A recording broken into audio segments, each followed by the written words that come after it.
नमस्कार दोस्तों, मैं रोहित कुमार आप सभी लोगों का directstudy.com पे बहुत बहुत स्वागत करता हूं। आज के क्लास में हम लोग दोस्त बात करेंगे। आज का क्लास होगा दैनिक जीवन में ये जो रसायन शास्त्र है या रसायन है, ये कैसे हमारे महत्वपूर्ण रखता है। आपको बता दें, हर एक एग्जाम में अभी देखा जा रहा है, चाहे बीपीएससी हो या स्टेट हो, कम से कम 2-3 क्वेश्चन यहाँ से जरूर रहता है। जी हाँ, 2-3 नंबर आपको यहाँ से प्राप्त हो जाएगा आराम से, क्योंकि बहुत सारे जो सिलेक्टेड स्टूडेंट है वो मानते हैं ये जो किताबें बहुत ज़्यादा महत्वपूर्ण है। क्यों? क्योंकि आप 1 क्लास से लेकर 12th क्लास तक का किसी भी क्लास का आप टीचर बनना चाहते हैं या स्टेट देना चाहते हैं, विश्वास की ये बुक बहुत काम आने वाला है। क्योंकि इसमें पूरे 12th क्लास तक का प्रीवियस ईयर के सारे क्वेश्चंस दिए गए हैं, चाहे वो टीआरई 1 में, टीआरई 2 में या टीआरई 3 में पूछा गया हो या स्टेट में पूछा गया, और साथ ही आप 6 to 8 में पूछा गया, 1 to 5 में पूछा गया, 9, 10th, 11, 12th सारे क्वेश्चन इसमें दिए गए हैं। उसके बाद मॉडल क्वेश्चंस भी दिए गए। सोचिए कितना महत्वपूर्ण किताब हो जाता है। इसके ऑलरेडी मैं 58 नंबर वीडियो आज बनाने जा रहा हूँ। इससे पहले बहुत सारे वीडियो जा चुके हैं। डिस्क्रिप्शन में पहला नंबर में मैं लिंक इसी प्लेलिस्ट का दे दूंगा, जहाँ पे ये सारे वीडियोज है, आप वहाँ से जाके उसको देख सकते हैं। आज का सेशन बहुत ही टफ वाले होने वाले हैं, क्योंकि ये किताब के सारे क्वेश्चन टफ है। मैं पहले बता दूं, हर कोई लास्ट तक नहीं टिक पाएंगे, लेकिन कोशिश जरूर आप करिएगा कि आप टिके, क्योंकि इससे आपको बहुत कुछ सीखने को मिलेगा। क्योंकि यहीं से नंबर बनते हैं एग्जाम में, ये बात का थोड़ा सा ख्याल रखिएगा। तो चलिए शुरू करते हैं। सेशन स्टार्ट करने से पहले मैं अपने बारे में बता दूं, मेरा नाम दोस्त रोहित कुमार हुआ, और जैसे आप आज एक गवर्नमेंट जॉब की तैयारी के लिए परेशान है, वैसे मैं भी परेशान था, लेकिन मैं गवर्नमेंट जॉब ले लिया। और मैं 2009 से ही दोस्त पढ़ा रहा हूं, और मैंने कैसे जॉब लिया मैं आपको धीरे धीरे करके सारी बात समझा दूंगा। और मेरे यहाँ से मैं ही नहीं, बहुत सारे बच्चे अपने ड्रीम जॉब आज कर रहे हैं। जी हाँ, मैं बीएससी कर रखा हूँ, बीएड कर रखा हूँ और एमएससी कंप्लीट कर रखा हूँ। अच्छे से गाइड करूंगा, टेंशन लेने की बात नहीं है। जो भी बात पढ़ाऊंगा ऑथेंटिक पढ़ाऊंगा। मैं इसलिए एक्स्ट्रा बातें चैनल पे नहीं करता हूं, क्योंकि मैं जानता हूं कि गवर्नमेंट जॉब में समय का कितना कीमत होता है।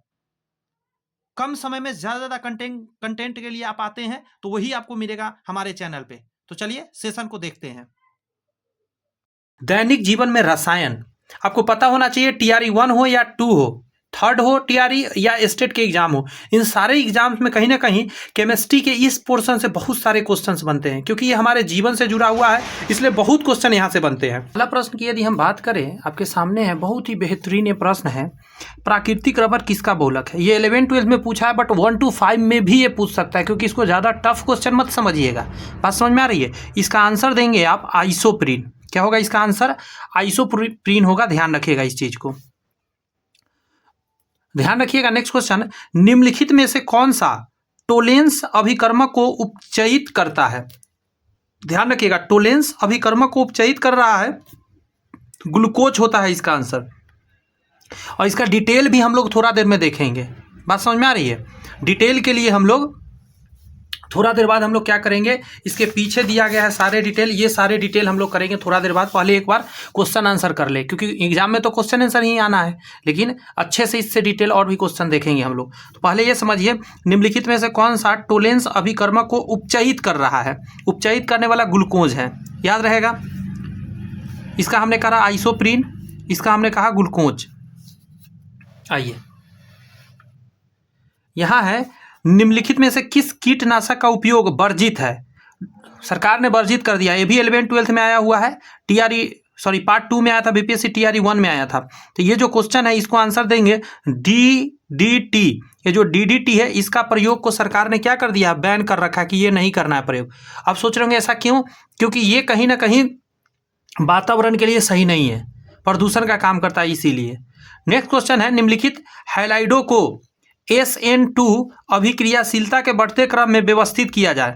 ये क्वेश्चन जो है 11-12 में आया है, ये नीचे क्लास में नहीं आएगा। 11-12 वालों के लिए महत्वपूर्ण एक क्वेश्चन हो जाता है। तो इसका आंसर हो जाएगा आपका पहला नंबर है। ये पहले आप इसको डालेंगे CH3 का हॉल्ट वाइज, CHCl से ज़्यादा जो अभिक्रियाशील है वो है CH3 CH2Cl, और उससे ज़्यादा अभिक्रियाशील है CH3Cl। ध्यान रखिएगा इस बात का। इस पर बहुत ज़्यादा हम डिस्कशन नहीं करेंगे, क्योंकि ये लमसम स्टूडेंट को समझ में नहीं आने वाला है, ये 11-12 वाले को समझ में आएगा। तो अभी पीछे चल के इसका जब डिस्कशन करेंगे, वहाँ पे देखिएगा, इसको समझिएगा ज़रा। आया समझ में तो अच्छी बात है, नहीं आया तो कोई दिक्कत की बात नहीं लेना है। नेक्स्ट का आ जाए, लेसेंग्रे परीक्षण का उपयोग किसका पता लगाने के लिए नहीं किया जाता है? दैट मीन्स 3 इसमें ऑप्शन है, 2 का पता करने के लिए किया जाता होगा, 1 का नहीं। तो याद है कार्बन का पता करने के लिए नहीं किया जाता है, ध्यान रखिएगा, लेसेंग्रे परीक्षण का प्रयोग। लेकिन फास्फोरस और सल्फर के पता करने के लिए किया जाता है। निम्नलिखित में से किसका उपयोग उद्योग में वसा यानी फैट, मोम, रेजिन और रबर के लिए विलायक के रूप में किया जाता है? तो आंसर इसका देंगे आप ट्राइक्लोरोमीथेन का प्रयोग किया जाता है विलायक के रूप में। अंडरस्टैंड, ध्यान रहेगा इतना बातें।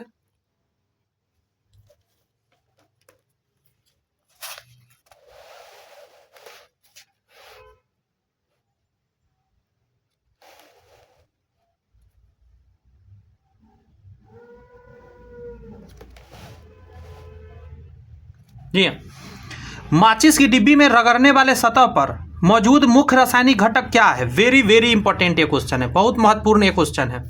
माचिस हम लोग देखते हैं और जो रगड़ने वाला सतह होता है वहाँ पे कौन सा जो रासायनिक घटक है वो रहता है, तो इसको बोलते हैं फास्फोरस रहता है। फास्फोरस पीला फास्फोरस होता है, लाल फास्फोरस होता है, उजला फास्फोरस होता है। तो ये सब डिटेल आगे सॉल्यूशन में देखेंगे, याद रखिएगा।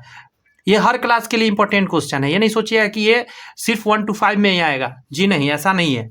निम्नलिखित में से कौन सा पॉलीएमाइड है? पॉलीएमाइड कौन है सो पूछ रहा है। आपका आंसर हो जाएगा नायलॉन। नायलॉन जो है पॉलीएमाइड के अंतर्गत रखा गया है। नायलॉन को देख रहे हैं, 9th 10th में पूछा गया क्वेश्चन है, यह 6 to 8 में भी आया हुआ क्वेश्चन है। नेक्स्ट है, निम्नलिखित में से कौन सा यौगिक अमोनियम है यानी CH4, अमोनियम मतलब CH4 नहीं, NH4 होता है अमोनियम। अमोनियम क्यूप्रस क्लोराइड के साथ लाल अवक्षेप नहीं देता है। अमोनियम क्यूप्रस क्लोराइड के साथ लाल अवक्षेप नहीं देने वाला कौन सा ऑप्शन में? तो आप कहेंगे इसका है C नंबर आंसर हो जाएगा। बात समझ में आया? इसको बोलते हैं अमोनियम क्यूप्रस क्लोराइड के साथ ये जो यौगिक आपको है ये लाल अवक्षेप नहीं प्रदान करता है। नेक्स्ट है, 3 क्षार धातु है, X है, Y है और Z के मानक इलेक्ट्रोड विभव क्रमशः -3.05 वोल्ट है, -1.66 वोल्ट है तथा -0.40 वोल्ट है। इसमें प्रबलतम अपचायक कौन सा है? प्रबलतम अपचायक के रूप में किसको देखा जाता है? तो X को हम लोग कहेंगे, बात समझ में, X को कहेंगे।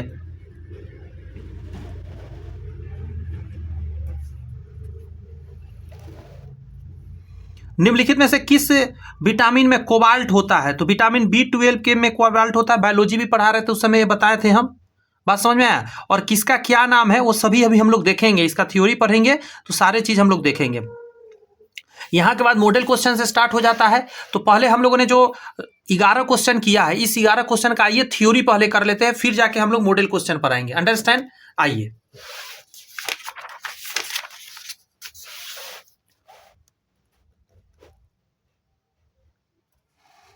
ध्यान दीजिएगा गौर से, बहुत बेहतरीन क्वेश्चन सब है। कहा जा रहा है प्राकृतिक रबर आइसोप्रीन का बहुलक है। अभी हम लोगों ने देखा था कि प्राकृतिक रबर क्या है? आइसोप्रीन का बहुलक है, ध्यान रखिएगा ये शब्द पे। नेक्स्ट है कि प्राकृतिक रबर अतिरिक्त बहुलक है। प्राकृतिक रबर जो है अतिरिक्त बहुलक है, यह आइसोप्रीन CIS2 मेथाइल 1,3 ब्यूटाडीन का एक बहुलक है। इतना जानने का जरूरत नहीं है, सिर्फ याद रखें यह आइसोप्रीन का एक बहुलक है। नेक्स्ट ऑप्शन में है आपका कि प्राकृतिक रबर को CIS1,4 पॉलीसोप्रीन भी नाम से जानते हैं। मतलब प्राकृतिक रबर को ये भी एक नाम है, ये भी यहाँ पे बताया जा रहा है कि ये भी नाम से हम लोग प्राकृतिक रबर को क्या करते हैं, जानते हैं। आगे कह रहा है कि प्राकृतिक रबर की संरचना में पॉलीमर की विभिन्न श्रृंखलाएं होती है, ठीक है, और वे बैंडे बॉल द्वारा एक साथ जुड़ते हैं। इसको बॉन्डर बाल्स भी कभी कभी लिखता है, ये जो लिखा हुआ है बैंडे बॉल्स, इसको बॉन्डर बाल्स भी लिखा जाता है। तो ये इंपॉर्टेंट पॉइंट है, इससे क्वेश्चन अभी तक नहीं बना है लेकिन बन सकता है TRE 4 में। क्वेश्चन है कि प्राकृतिक रबर की संरचना में पॉलीमर की विभिन्न श्रृंखलाएं होती है और ये कैसे जुड़ा रहता है? तो बॉन्डर बॉल्स के द्वारा एक दूसरे से कनेक्ट रहता है। नेक्स्ट क्वेश्चन पॉइंट पे आइए। नियोप्रीन का मोनोमर 2 क्लोरो फर्स्ट 3 ब्यूटाडीन है। इसे आमतौर पर क्लोरोप्रीन के रूप में जाना जाता है। नेक्स्ट है नियोप्रीन क्लोरोप्रीन का एक बहुलक है जो क्लोरोप्रीन के मोनोमर्स के एक साथ जुड़ने से बनता है। याद रहेगा, फिर से सुनिए, नियोप्रीन क्लोरोप्रीन का एक बहुलक है जो क्लोरोप्रीन के मोनोमर्स एक साथ जुड़ने से बनता है। इतनी बातें आपको क्या करना है, याद रखना है। ये पहला पॉइंट का इतना सारा क्वेश्चन बना और इतना सारा पॉइंट बना, मुझे लगता है अच्छे से क्लियर हुआ होगा। आइए पॉइंट नंबर 2 पे अब चलते हैं। पॉइंट नंबर दूसरा से अगर स्टार्ट करें, ग्लूकोज टोलेंस अभिकर्मक को उपचयित करता है, यह भी ध्यान रखिएगा। नेक्स्ट है कि टोलेंस अभिकर्मक का सूत्र ये दिया गया Ag ब्रैकेट के अंदर NH3 का हॉल्ट वाइज और बाहर में है NO3। ये टोलेंस अभिकर्मक का सूत्र दिया गया है। टोलेंस अभिकर्मक के निर्माण के लिए सोडियम हाइड्रोक्साइड सिल्वर नाइट्रेट में बूंद बूंद डाला जाता है, एक भूरा अवक्षेप प्राप्त होता है। ये रिएक्शन दिया गया है। ये सब 11 12 के एग्जाम में आएंगे, आपके एग्जाम्स के लिए नहीं है। बस इतना याद रख सकते हैं, ग्लूकोज टोलेंस अभिकर्मक को उपचयित करते हैं, क्लास 10 तक आ सकता है। ये सूत्र नहीं आएगा, ध्यान रखिएगा। ये भी नहीं आएगा, आगे बढ़िए। एल्डिहाइड टोलेंस अभिकर्मक का परीक्षण देता है। एल्डिहाइड टोलेंस अभिकर्मक के साथ भूरे काले अवक्षेप या चांदी का दर्पण देता है। ग्लूकोज भी टोलेंस अभिकर्मक के साथ काला भूरा अवक्षेप देता है। यह भी बहुत इंपॉर्टेंट है कि ग्लूकोज जो है टोलेंस अभिकर्मक के साथ काला भूरा अवक्षेप देता है। एक पॉइंट इसमें 2 रहा इंपॉर्टेंट, एक तो पहला रहा आपके लिए इंपॉर्टेंट, एक लास्ट वाला इंपॉर्टेंट रहा सबसे ज़्यादा। एक ये भी इंपॉर्टेंट मानेंगे कि एल्डिहाइड टोलेंस अभिकर्मक का परीक्षण देता है। थर्ड नंबर क्वेश्चन को आप समझने का कोशिश करिए। ये रहा आपके सामने, लिखा गया है कि DDT कीटनाशक उपयोग वर्जित है। पहली बात तो यही इंपॉर्टेंट है, ये 10th लेवल नहीं 12th तक के आराम से क्वेश्चन पूछेगा ये लाइन। DDT जैसे कई कीटनाशकों का उपयोग कृषि फार्मों, गोदामों और यहाँ तक कि घरों में कीटों को मारने के लिए किया जाता था। ये इसका सूत्र दिया गया है आपके सामने। ये बेंजीन बोला जाता है इसको, साइक्लोबेंजीन। क्लोरीन लगा है और यहाँ बीच में भी 3 क्लोरीन लगा हुआ है। और भी इससे रिलेटेड कुछ बात समझते हैं, समझने की कोशिश करिए मेरे साथ साथ।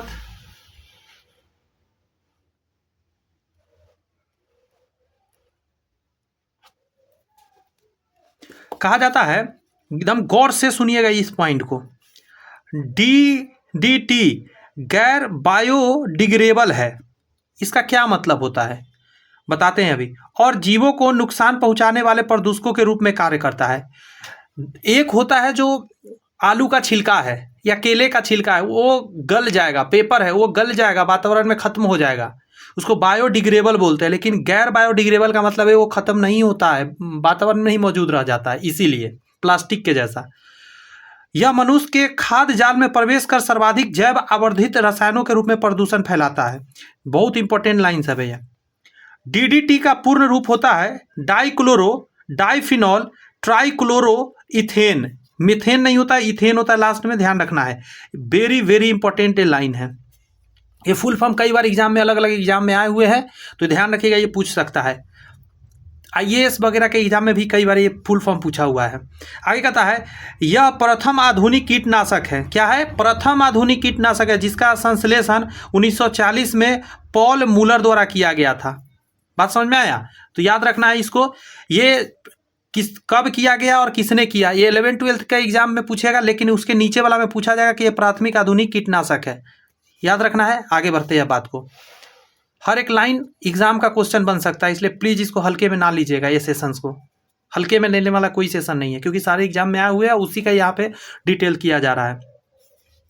निम्नलिखित हैलाइडों को SN2 अभिक्रियाशीलता के बढ़ते क्रम में व्यवस्था कुछ इस प्रकार किया जाएगा। जैसे जैसे, गौर से सुनिए, एल्काइन समूह का आकार बढ़ता है, तो ये जो दिया गया है SN2 अभिक्रियाशीलता घट जाती है। S2N अभिक्रिया की दर ये प्रोपोर्शनल होता है। ध्यान रखिएगा, 1 स्टेरिंग समूह जो C पर समूह एल्काइल समूह त्यागने के उपरांत उपस्थित है।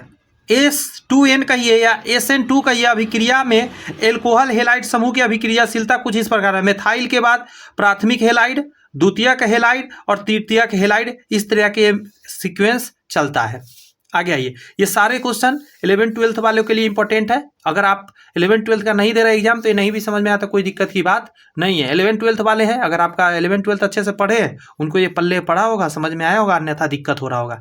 फिर भी आपको सुनना जरूरी है, क्योंकि सुना हुआ चीज एग्जाम में कभी कदार मार्क्स देकर जाता है। क्योंकि कभी कोई क्वेश्चन ऐसा है, अब आपको नहीं आ रहा है, आपको अंदाज पर टिक लगाना है। अगर आप पढ़े हुए रहेंगे तो कुछ ना कुछ कहीं ना कहीं चांस 50% से ऊपर हो जाता है कि आप सही टिक लगा के आएंगे, क्योंकि आपने उससे रिलेटेड कुछ ना कुछ पढ़ा है। बात समझ में आ रही है कि नहीं आ रही है? इसीलिए हर एक बात को पढ़ना है जो एग्जाम में आया हुआ उस चीज को। लिखा है लैसेग्रे परीक्षण का उपयोग कार्बन का पता लगाने के लिए नहीं किया जाता है। कार्बनिक यौगिकों में नाइट्रोजन, हैलोजन, फास्फोरस और सल्फर का पता लगाने के लिए लैसेग्रे के परीक्षण का प्रयोग किया जाता है। कितना इंपॉर्टेंट ये लाइन हो गया आपके लिए कि कार्बनिक यौगिक में नाइट्रोजन, हैलोजन, फास्फोरस और सल्फर का पता लगाने के लिए लैसेग्रे के परीक्षण का प्रयोग किया जाता है। आगे है, लैसेग्रे परीक्षण को सोडियम संलयन परीक्षण भी कहा जाता है। बात समझ में आया? लैसेग्रे परीक्षण को सोडियम संलयन परीक्षण के रूप में भी जाना जाता है। आगे है, अच्छा ये लाइन इंपॉर्टेंट है, हल्का नहीं लीजिए, इसको सोडियम संलयन परीक्षण भी कहा जाता है। ये जो लाइन लिखा गया इंपॉर्टेंट है। इसका उपयोग कार्बनिक यौगिकों में बाह्य तत्वों अर्थात हाइड्रोजन, नाइट्रोजन और सल्फर की उपस्थिति में गुणात्मक निर्धारण के लिए मौलिक विश्लेषण में किया जाता है। अंडरस्टैंड? नेक्स्ट है, इस परीक्षण में सोडियम धातु के छोटे टुकड़े को कार्बनिक यौगिक के साथ एक संलयन ट्यूब में गर्म किया जाता है।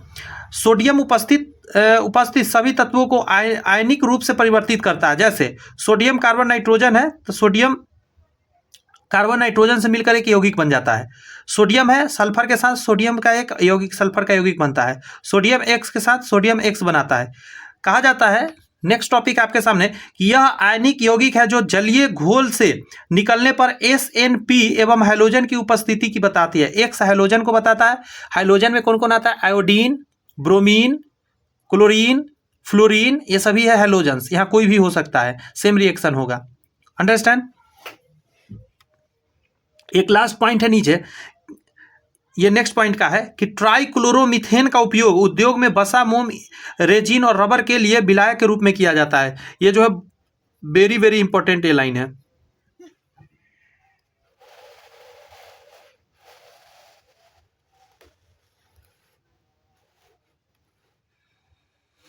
सूत्र यहां से देख सकते हैं आप, कह रहा है कि क्लोरोफॉर्म का रासायनिक सूत्र CHCl3 होता है।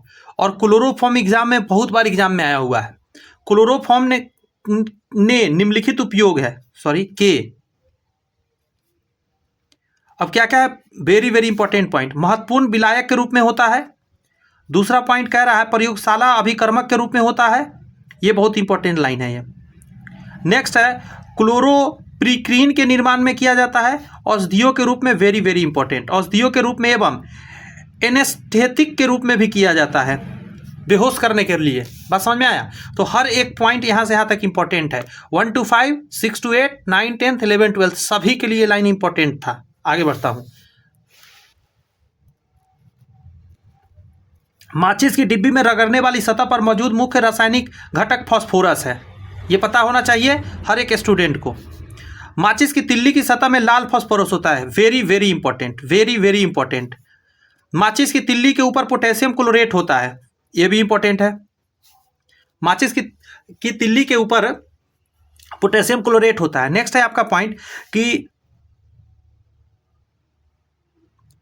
माचिस की तिल्ली में एंटीमनी सल्फर, जिसको यहां पे सूत्र दिया गया आप देख सकते हैं, SbS2, sulphur S, potassium chlorate, KClO3 जैसे रसायन मौजूद होते हैं। नेक्स्ट पॉइंट है कि माचिस की तिल्ली की सतह को थोड़ा पीसा कांच लगाकर खुरदरा बना दिया जाता है। कांच को पीस कर डाला जाता है ताकि बीच में घर्षण पैदा हो सके। लाल फास्फोरस माचिस की तिल्ली की उस सतह पर मौजूद होता है जिसे रगड़ा जाता है। बात समझ में आया? लाल फास्फोरस कहाँ होता है? माचिस की तिल्ली की उस सतह पर मौजूद होता है जिस पर रगड़ा जाता है। सेफ्टी माचिस का सिर्फ एक ऑक्सीकरण घटक होता है। सेफ्टी माचिस का सिर्फ एक ऑक्सीकरण घटक होता है। नेक्स्ट है, जब आप माचिस की तिल्ली को माचिस के सतह पर रगड़ते हैं, ठीक है, तो घर्षण के कारण कुछ ऊष्मा उत्पन्न हो जाती है। यह लाल फास्फोरस को ट्रिगर करता है, श्रृंखला के एक छोटे से भाग को तोड़ देती है। इसके बाद कुछ लाल फास्फोरस सफेद फास्फोरस में बदल जाता है। अंडरस्टैंड? सफेद फास्फोरस एक अत्यंत वाष्पशील रसायन है और वायु में प्रज्वलित होता है। समझ रहे हैं? प्रोसेस भी बताया जा रहा है, क्योंकि ये क्यों इतना लिखा गया है, क्योंकि कहीं से भी क्वेश्चन आपके एग्जाम में बन सकता है। एक बन चुका है, आगे भी बनेगा, तो सारी डिटेल जानिए इस चीज के लिए। आगे कहा जा रहा है इनमें ऑक्सीजन और पोटेशियम क्लोराइड देने के लिए ही पोटेशियम क्लोरेट का अपघटन शुरू हो जाता है। इस प्रक्रिया से सल्फर आग पकड़ता है और लकड़ी को प्रज्वलित करता है, जो उसके पीछे लकड़ी लगा हुआ रहता है। तो मुझे लगता है कि आग लगने का प्रक्रिया आपको ये याद रहेगा कि सल्फर में आग पकड़ता है, उसके बाद लकड़ी को जला देता है।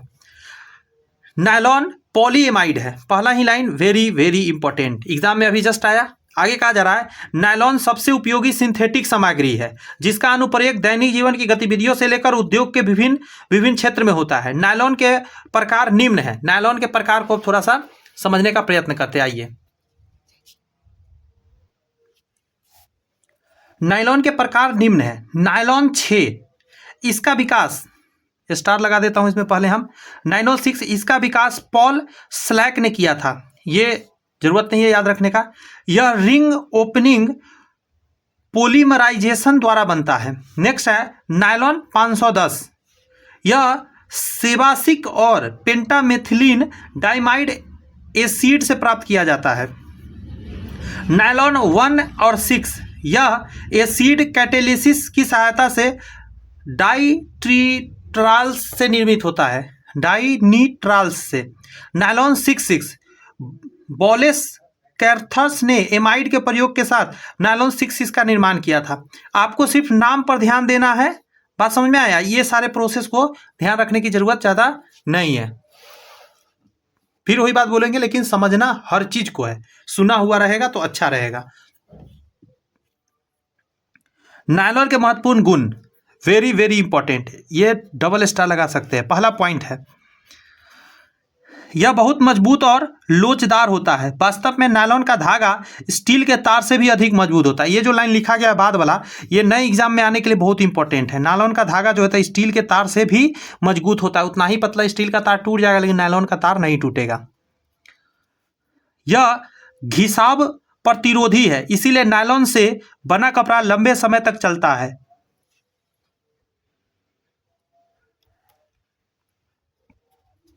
इसे धोना आसान है।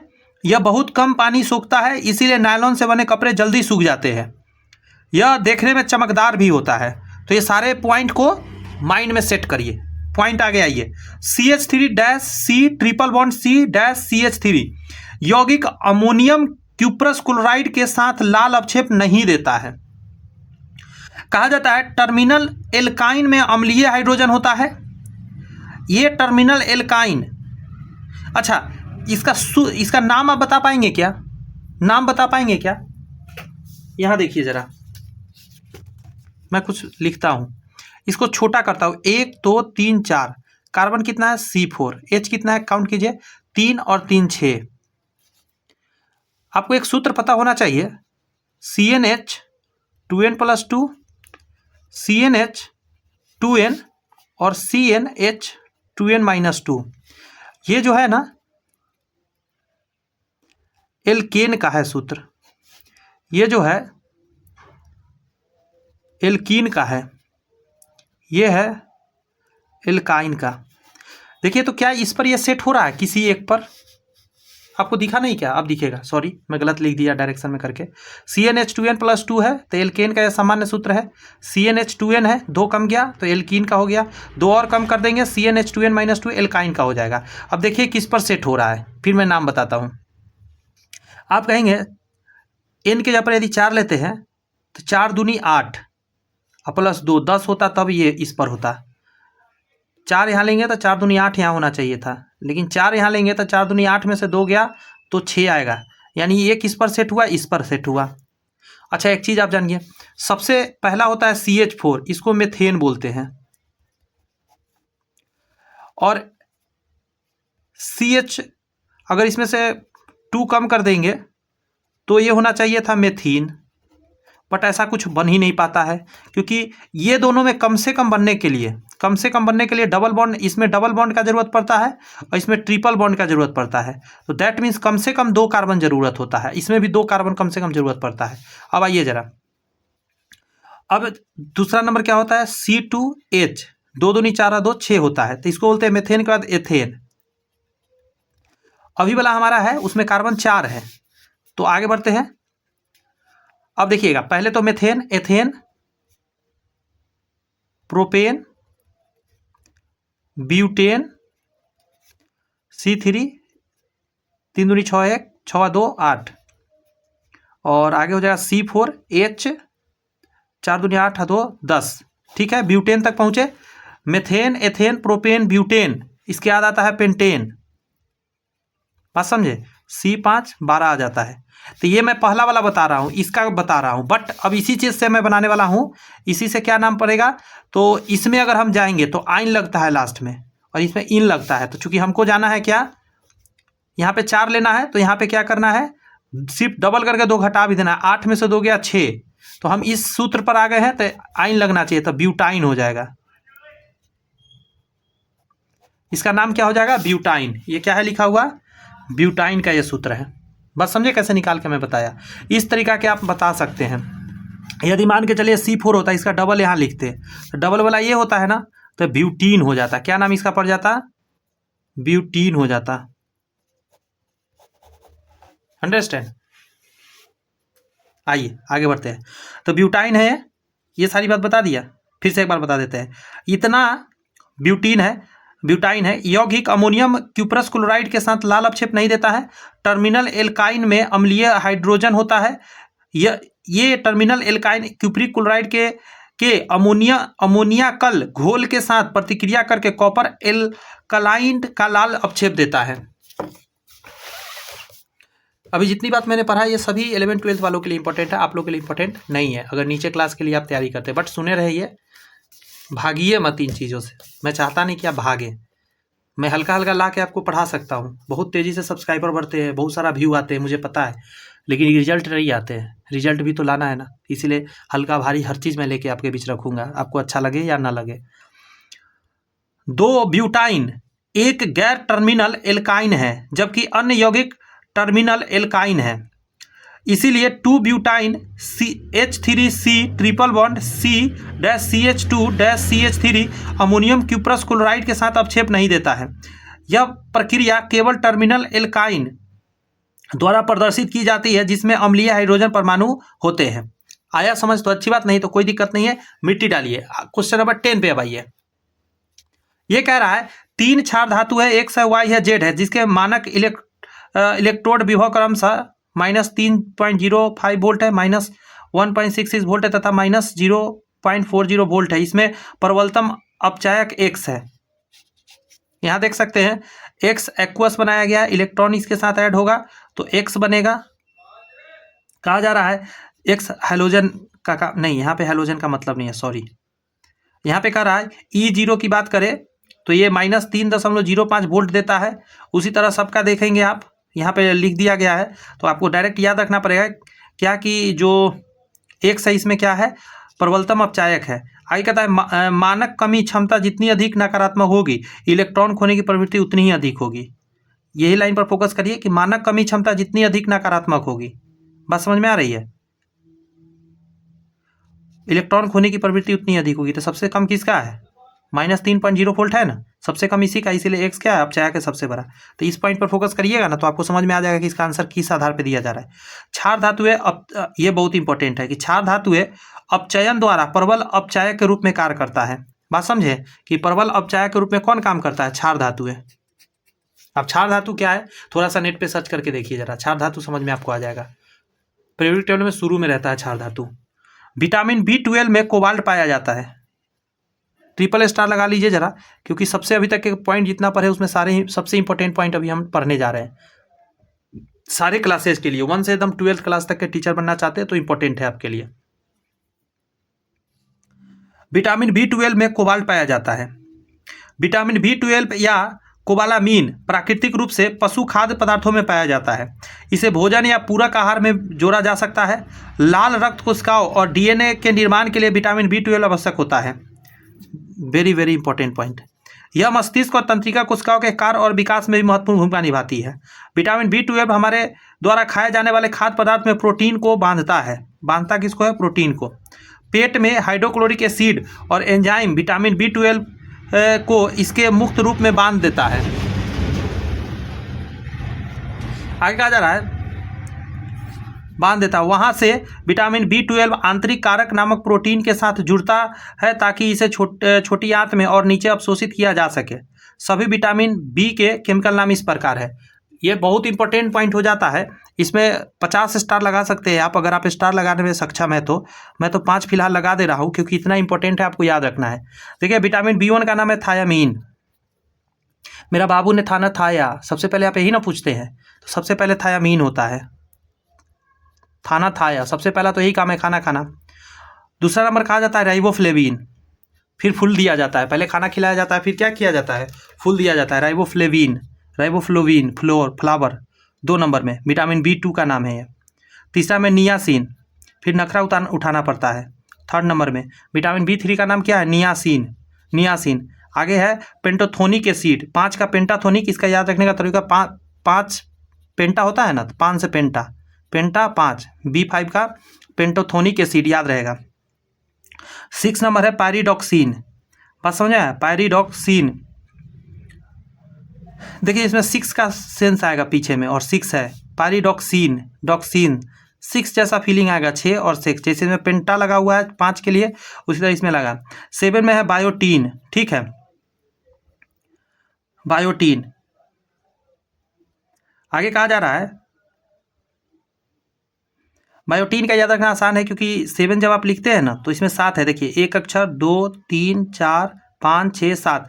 बायोटीन लिखते समय टोटल 4 यूनिट का प्रयोग करते हैं आप। B7 लिखते समय लिखते हैं, उस पर एक पाई पारा हुआ, 2 हो गया, य हुआ, एकले हुआ, ये हुआ, ट हुआ, न हुआ, आप गिन लीजिए। तो ये भी याद हो गया। आगे था B9 का सबसे बड़ा नाम होता है, नहीं B12 का सबसे बड़ा नाम होता है, यहाँ पे नहीं लिखा गया है। Vitamin B12 साइनोकोबालामीन।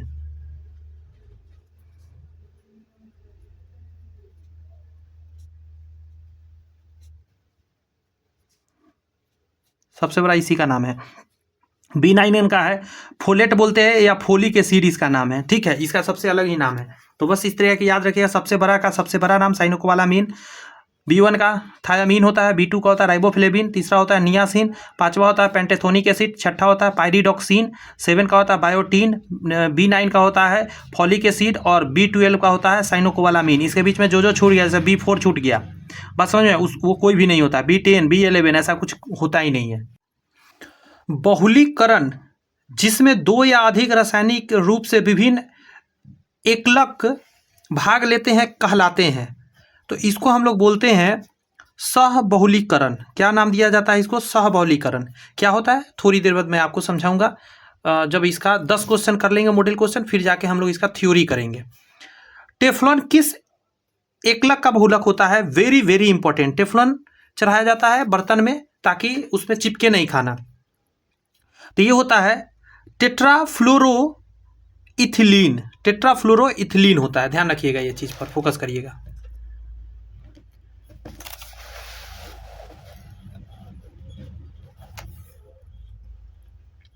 आप एक चीज गौर करते होंगे, बुलेट प्रूफ कार से रिलेटेड क्वेश्चन एग्जाम में आजकल जरूर आते हैं, और कुछ आए ना आए, बुलेट प्रूफ वाला ये क्वेश्चन आजकल फेमस है। तो आइए ना इसको समझिए। लिखा गया है बुलेट प्रूफ कांच बनाने में प्रयुक्त बहुलक कौन सा है? तो आंसर होता है लेक्सन।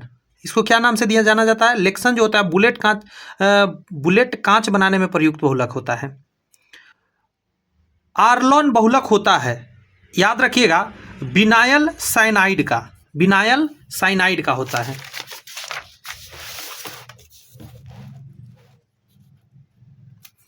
प्राकृतिक रूप से पाया जाने वाला जैव बहुलक है। बहुत अच्छा, ये इंपॉर्टेंट क्वेश्चन है।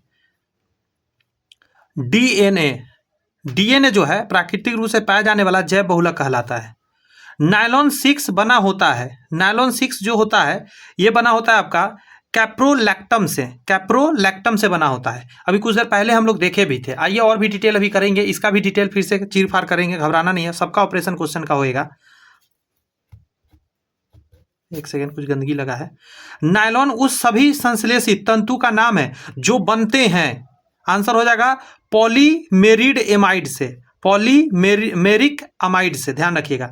निम्नलिखित में से कौन सा अर्ध संश्लेषित बहुलक नहीं है? तो आंसर हो जाएगा सिस पॉलीआइसोप्रीन। नेक्स्ट क्वेश्चन है पॉली एल्क्रिलोनाइट्राइल का औद्योगिक नाम क्या है? तो इसको हम लोग जानते हैं आर्लॉन या एक्रिलन के नाम से हम लोग इसको जानते हैं।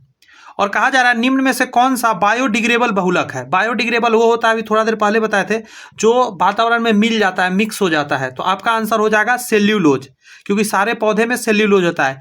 पीवीसी पॉलीविनाइल कार्बन ये नहीं मिलता है, प्लास्टिक हो गया, इसका पाइप रहता है, पानी वाला पाइप बोलते हैं, पॉलीथीन, ये सब जो है बायोडिग्रेडेबल में नहीं आता है। अब 10 क्वेश्चन के आगे भी करेंगे, लेकिन पहले इसका थ्योरी कर लेते हैं। तो धीरे धीरे क्वेश्चन और थ्योरी करते चलेंगे तो ज़्यादा आपको मजा भी आएगा और मन लगा रहेगा, दोनों मिक्स चलेगा। तो अंडरस्टैंड? टफ क्लास चल रहा है ना, इसलिए थोड़ा सा दोनों मिक्स करके चला रहा हूँ, क्योंकि थोड़ा सा मन भी लगना चाहिए, वरना ऐसे ही छोड़ के भाग जाएंगे। बहुत कम लोग ऐसे भी देखना चाहते हैं ज़्यादा हार्ड क्लास को। कहा जाता है कि बहुलीकरण जिसमें 2 या अधिक रासायनिक रूप से भिन्न एकलक भाग लेते हैं बहुलीकरण कहलाता है, सह बहुलीकरण कहलाता है। बात समझ में आ रहा है? बहुलीकरण है जिसमें 2 या अधिक रासायनिक रूप से भिन्न एकलक भाग ले रहे हैं। कहा जाता है होमोमर में एक ही प्रकार के मोनोमर इकाई मौजूद होते हैं, उदाहरण के लिए पॉलीथीन। बात समझ रहा है? होमोमर में एक ही प्रकार के मोनोमर मौजूद होता है, उसे पॉलीथीन जैसे एग्जाम्पल के रूप में है। सह पॉलीमर में विभिन्न प्रकार के मोनोमर इकाई होते हैं। एक चीज यहां समझ रहे होंगे, सह पॉलीमर में होमोमर अलग हो गया और सह पॉलीमर में अलग अलग प्रकार के इकाई होते हैं, जैसे उदाहरण नायलॉन 6। आगे आइए, आणविक बालों के आधार पर वर्गीकरण निम्न है। इलास्ट्रोमर्स रबर जैसे ठोस होते हैं और इसमें कमजोर अंतःक्रिया बल मौजूद होते हैं, उदाहरण रबर हो गया। फाइबर मजबूत, सख्त, उच्च तन्यता युक्त बहुलक होते हैं, जैसे नायलॉन 6 हो गया। थर्मोप्लास्टिक्स में मध्यवर्ती आकर्षण बल होते हैं, उदाहरण के लिए पॉलीविनाइल या पॉलीविनाइल क्लोराइड होता है। आगे है थर्मोसेटिंग पॉलीमर पदार्थ के यांत्रिक गुणों में काफ़ी सुधार करते हैं। यह उन्नत रासायनिक और ऊष्मा रोधिक होता है, ऊष्मा रोधिक पर ध्यान रखें, प्रतिरोधी होता है। उदाहरण के लिए फिनोलिक्स हो गया, एपॉक्सी हो गया और सिलिकॉन हो गया। ये सभी जो है ध्यान रखिएगा, ये यूज होता है किसी भी बर्तन वगैरह का हैंडल बनाने में, ताकि हाथ जले ना। Teflon very very important. Teflon tetrafluoroethylene एकलक का बहुलक है। टेफ्लॉन एक सिंथेटिक फ्लोरोपॉलीमर है। यह कुछ मिट गया है, कोई बात नहीं है।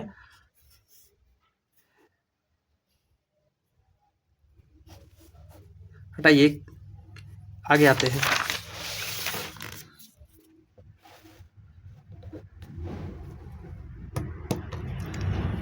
टेफ्लॉन का रासायनिक नाम पॉली 1122 टेट्राफ्लोरोइथिलीन है। यह एक थर्मोप्लास्टिक पॉलीमर है। टेफ्लॉन के अद्वितीय गुण में गैर सक्रियता, हाइड्रोफोबिसिटी, घर्षण का कम गुणांक और अच्छे इंसुलेशन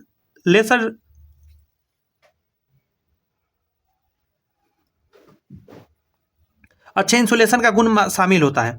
इसका उपयोग आमतौर पर कुकवेयर के लिए नॉन स्टिक कोटिंग के रूप में किया जाता है। यही बात मैं कब से कह रहा था कि ताकि खाना इस पर ना चिपके।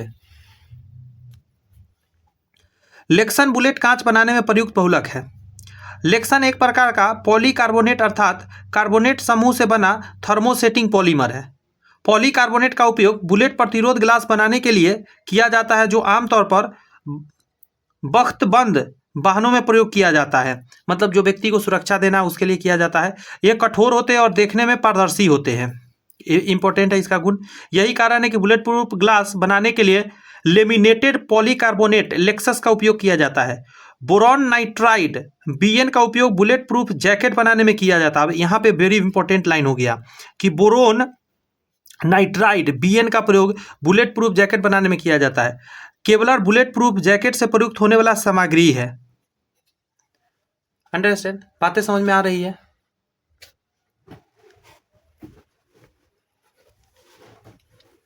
कहा जाता है आरलॉन विनाइल साइनाइड का बहुलक है। आरलॉन विनाइल साइनाइड का बहुलक है। आरलॉन एक्रिलोनिट्राइल CH3CHCN का एक मानव निर्मित बहुलक है। इसका प्रयोग इस प्रकार इसका मोनोमर विनाइल साइनाइड या प्रोप 2 Ni1 नाइट्राइल है। यह सिंथेटिक एक्रेलिक फाइबर है। आरलॉन की बात हो रही है। इसका उपयोग कंबल, स्वेटर आदि बनाने के लिए ऊन के विकल्प के रूप में किया जाता है, इसीलिए इसे कृत्रिम ऊन भी कहा जाता है। किसकी बात हो रही है? आरलॉन विनाइल साइनाइड, आरलॉन की बात कर रहे हैं हम लोग। आगे कहता है नायलॉन 6 को हेक्सा मेथिलीन डायमाइड और एडिपिक एसिड के पॉली कंडेंसेशन द्वारा संश्लेषित किया जाता है। प्राकृतिक रूप में पाया जाने वाला जैव बहुलक DNA है। DNA प्रोटीन में अमीनो एसिड के अनुक्रम को निर्धारित करता है। DNA जो होता है प्रोटीन में एमिनो एसिड को बताता है। इस प्रकार यह किसी जीव के लक्षणों को प्रभावित करता है। DNA अणुओं में 2 बायोपॉलीमर स्ट्रैंड होते हैं जो एक दूसरे के चारों ओर एक डबल हेलिक्स बनाने के लिए कुंडलित होते हैं। 2 DNA स्ट्रैंड्स को पॉलीन्यूक्लियोटाइड के रूप में जाना जाता है। वे न्यूक्लियोटाइड नामक सरल इकाइयों से बने होते हैं। प्रत्येक न्यूक्लियोटाइड एक नाइट्रोजन युक्त न्यूक्लियोबेस या तो guanine G, adenine A, thiamine T या साइटोसिन C के साथ साथ एक मोनोसैकेराइड शर्करा जैसे डीऑक्सीराइबोज और एक फॉस्फेट समूह कहा जाता है से बना होता है। नेक्स्ट पॉइंट है कि न्यूक्लियोटाइड शर्करा और एक फॉस्फेट के बीच सहसंयोजक बंधनों द्वारा एक श्रृंखला में एक दूसरे से जुड़े होते हैं और परिणाम स्वरूप शर्करा फॉस्फेट रीढ़ बनती है। अब उतना हम लोग को डिटेल तो जाना नहीं है, फिर भी एक पिक्चर यहाँ पे दिया गया है तो आप इसे देख लीजिए कैसा बना हो रहता है DNA। ये प्रोसेस है, सब DNA का दिखाया जा रहा है। आगे बढ़िए, उतना पर फोकस मत कीजिए। नायलॉन 6 कैप्रोलैक्टम से का बना होता है। नायलॉन 6 पॉलीकैप्रोलैक्टम एक बहुलक है। यह विशेष रूप से ये हो जाएगा सेमी क्रिस्टलाइन पॉलीमाइड है। यहाँ से मिस्टेक से लिखा नहीं गया है, ये सेमी लिखा गया है। सेमी क्रिस्टलाइन पॉलीएमाइड है।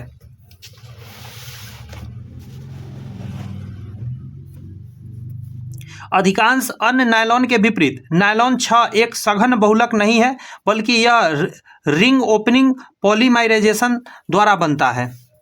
थर्मोप्लास्टिक्स ऐसे पॉलीमर है जो गर्म करने पर अपना आकार परिवर्तित कर देते हैं और ठंडा करने पर अपना आकार पुनः प्राप्त कर लेते हैं। ये इस पर ध्यान रखिएगा। थर्मोप्लास्टिक ऐसे पॉलीमर होता है जो गर्म करने अपना आकार परिवर्तित कर देता है और ठंडा करने पर अपना आकार पुनः प्राप्त कर भी लेता है।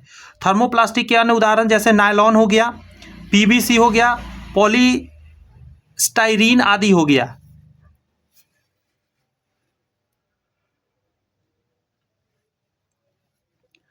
नायलॉन उन सभी संश्लेषित तंतुओं का नाम है जो पॉलीमेरिक एमाइड बनते हैं। ठीक है, ये नायलॉन के बारे में कह रहा है जो पॉलीमेरिक एमाइड से बनते हैं। नायलॉन पॉलीएमाइड से बने सिंथेटिक के एक परिवार के लिए एक सामान्य पद नाम है जो एमाइड लिंक से जुड़ी दोहराई जाने वाली इकाई है। नायलॉन थर्मोप्लास्टिक है। यह नायलॉन 6 हेक्सामिथाइल डाइएमीन तथा एडिपिक अम्ल का बहुलक है। आगे कहता है कृत्रिम रूप से यह संश्लेषित पॉलीएमाइड है। नायलॉन 6 एमाइड लिंकेज वाला एक बहुलक है। सिस पॉली आइसोप्रीन अर्ध संश्लेषित बहुलक नहीं है। सामान्य रूप से प्राकृतिक रबर आइसोप्रीन का बहुलक है। ये याद रखिएगा कि सामान्य रूप से जो प्राकृतिक रबर होता है वो आइसोप्रीन का एक बहुलक है। पॉली आइसोप्रीन का सामान्य रूप CRS14 पॉली आइसोप्रीन है। यह प्राकृतिक रबर के रूप में कई पौधे और पेड़ों के लैटेक्स में पाया जाता है। ट्रांस आइसोमर को कुछ पौधे से गुट्टा पर्चा या लैटेक्स के रूप में अलग किया जा सकता है। पॉली आइसोप्रीन C5H8 का एक बहुलक है। नेक्स्ट 9 नंबर है कि पॉलीएक्रिलोनाइट्राइल का औद्योगिक नाम आर्लॉन है। एक्रिलीन कहते हैं इसको। सिंथेटिक पॉलीमर मानव निर्मित पॉलीमर है। ध्यान रखिएगा, सिंथेटिक पॉलीमर क्या है? मानव निर्मित पॉलीमर है। प्लास्टिक सबसे आम और व्यापक रूप से इस्तेमाल किए जाने वाला सिंथेटिक पॉलीमर है। ध्यान रखने वाली बात क्या है, ये हर एक एग्जाम में पूछ सकता है ये लाइन। नेक्स्ट है कि प्लास्टिक का उपयोग औद्योगिक और विभिन्न डेयरी उत्पादों में किया जाता है। उदाहरण के लिए नायलॉन 6 पॉलीथीन आदि। यहाँ पे एक सूत्र देख सकते हैं। आगे बढ़ते हैं। पेरोक्साइड पर प्रेरक की उपस्थिति में एक्रिलोनिट्राइल के योगात्मक बहुलीकरण से पॉलीक्रिलोनिट्राइल का निर्माण होता है। पॉलीएक्रिलोनिट्राइल का उपयोग वाणिज्यिक फाइबर में एक विकल्प के रूप में किया जाता है। Terylene, very very important. Terylene या डेक्रॉन योगात्मक बहुलक का उदाहरण नहीं है। यह एथिलीन ग्लाइकॉल और टेरेफ्लेथेलिक एसिड का संघनन बहुलक है। यह एक पॉलीएस्टर है। पॉलीएक्रियोनिट्राइल पैन है जो पेरोक्साइड उत्प्रेरक की उपस्थिति में एक्रिलोनिट्राइल के अतिरिक्त पॉलीमेराइजेशन द्वारा बनता है। एक्रिलीन रेजिन के महत्वपूर्ण परिवार का एक सदस्य है।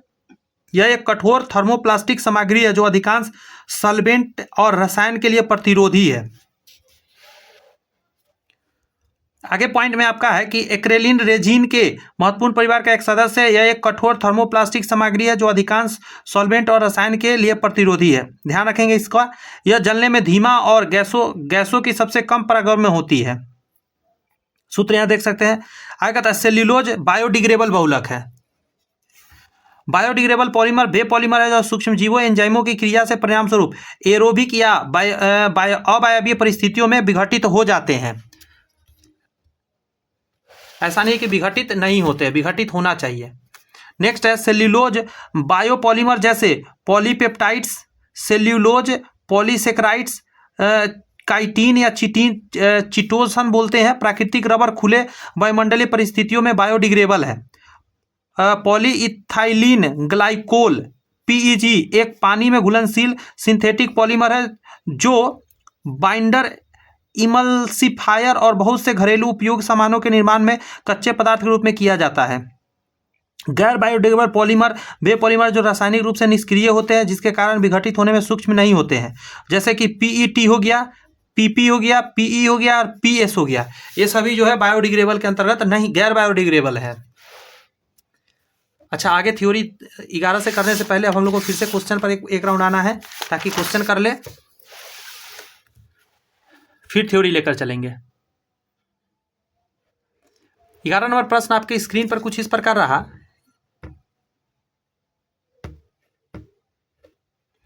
लिखा गया है नेचुरल रबर निम्नलिखित का बहुलक है। नेचुरल रबर थोड़ा देर पहले देखे आइसोप्रीन का बहुलक है।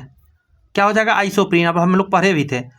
ब्यूना एन एवं ब्यूना एस क्या है? तो आप कहेंगे सर यह संश्लेषित रबर है। ये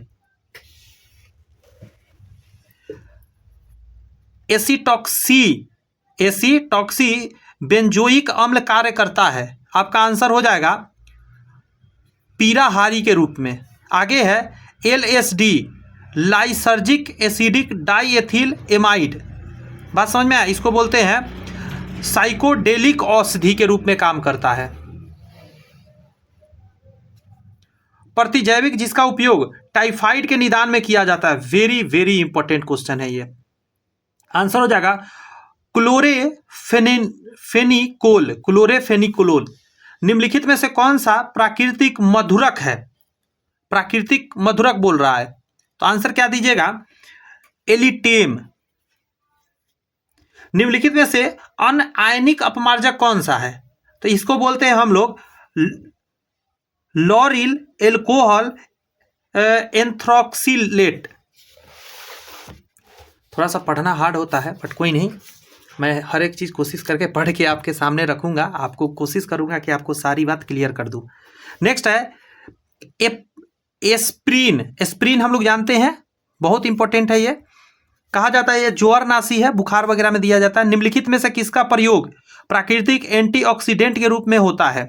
बहुत इंपॉर्टेंट क्वेश्चन है, बहुत इंपॉर्टेंट। आंसर एस्कॉर्बिक अम्ल आंसर हो जाएगा। निम्न में से कौन संश्लेषित अपमार्जक है? आ गया 20 number question, very very important. संश्लेषित का क्या तात्पर्य होता है? जिसका कि बनाया जाता है, संश्लेषण होता है। तो आपका आंसर हो जाएगा सोडियम डेडिसिल बेंजिक सल्फेनेट, पहला आंसर हो जाएगा। अब इन चीज़ों को थोड़ा सा डिटेल में आइए करते हैं। 11 नंबर से थोड़ा सा, क्योंकि वो तो क्वेश्चन ऑलरेडी एग्जाम में आ चुके हैं, अब उससे रिलेटेड क्वेश्चन एग्जाम में पूछे जाएंगे ना, इसीलिए उसके रिलेटेड हम लोग सारी बात को समझने का प्रयत्न यहाँ पीछे से कर रहे हैं। जैसे पहला करा, नेचुरल रबर आइसोप्रीन का बहुलक है, पहला तो यही इंपॉर्टेंट है। अच्छा, पॉली आइसोप्रीन, आइसोप्रीन C5H8 का एक बहुलक है जो प्राकृतिक रबर का प्राथमिक रासायनिक घटक है। आइसोप्रीन की रासायनिक संरचना को CH2 डबल बॉन्ड CH3-CHCH2 के रूप में दर्शाया जा सकता है। आइसोप्रीन का संरचना सूत्र है, एग्जाम में नहीं आएगा, निश्चिंत रहिए। नियोप्रीन, क्लोरोप्रीन 2 क्लोरो 1,3 ब्यूटाडीन के पॉलीमर का सामान्य नाम है। यह इमल्सन पॉलीमराइजेशन द्वारा निर्मित होता है। नियोप्रीन पॉलीक्लोरोप्रीन सिंथेटिक रबर का एक परिवार है जो क्लोरीनन के पॉलीमराइजेशन द्वारा निर्मित होता है। नियोप्रीन पॉलीक्लोरोप्रीन भी सिंथेटिक रबर का एक परिवार है जो क्लोरोप्रीन के पॉलीमराइजेशन द्वारा निर्मित होता है। नियोप्रीन अच्छी रासायनिक स्थिति प्रदर्शित करता है और विस्तृत तापमान सीमा पर लचीलापन बनाए रखता है। ये इसके गुणधर्म थे। ये इंपॉर्टेंट है कि ब्यूना N तथा ब्यूना S संश्लेषित रबर है।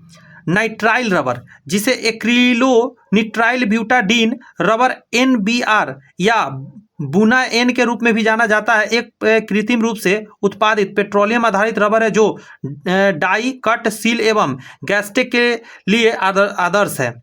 बुना एल तेल ईंधन और अन्य रसायनों के प्रति असामान्य रूप से ब्यूना उच्च प्रतिरोध और अपना बेहतर क्षमता के लिए जाना जाता है। यह अक्सर ऑटोमोटिव, समुद्री और वैमानिक ईंधन और तेल प्रणालियों, स्प्रोजेलेबल गैर लेटेक्स दस्ताने, बेल्ट, होसेल, रिंग्स, गास्टेक, तेल सील, चिपकने वाले और फ्लोर मैट आदि के निर्माण में उपयोग होता है। यानी आप खुद देख सकते हैं कि ये जो आपका ब्यूना N तथा ब्यूटा S संश्लेषित रबर, इसका कहाँ कहाँ प्रयोग है, बहुत ज़्यादा यूज होता है, ध्यान रखिएगा। बस हम लोग उसका यूज करते हैं, बस इतना टेढ़ा नाम नहीं वहाँ जानते हैं, लेकिन क्या करिएगा, नाम टेढ़ा है लेकिन पढ़ना पड़ेगा समझने के लिए। एसिटॉक्सी बेंजोइक अम्ल पीरकनाशी अम्ल के रूप में जाना जाता है, समझे? क्या नाम है इसका? एसिटॉक्सिक बेंजोइक अम्ल। एस्पिरिन का रासायनिक नाम एसिटॉक्सी बेंजोइक एसिड है। एस्पिरिन आमतौर पर इस्तेमाल की जाने वाली ज्वारनाशक दवा तथा बुखार कम करने की दवा है। एस्पिरिन एसिटाइलसैलिसिलिक एसिड ASA नामक एक रसायन है जो दुनिया भर में सूजन रोधी और ज्वारनाशक दवा के रूप में व्यापक रूप से उपयोग किया जाता है।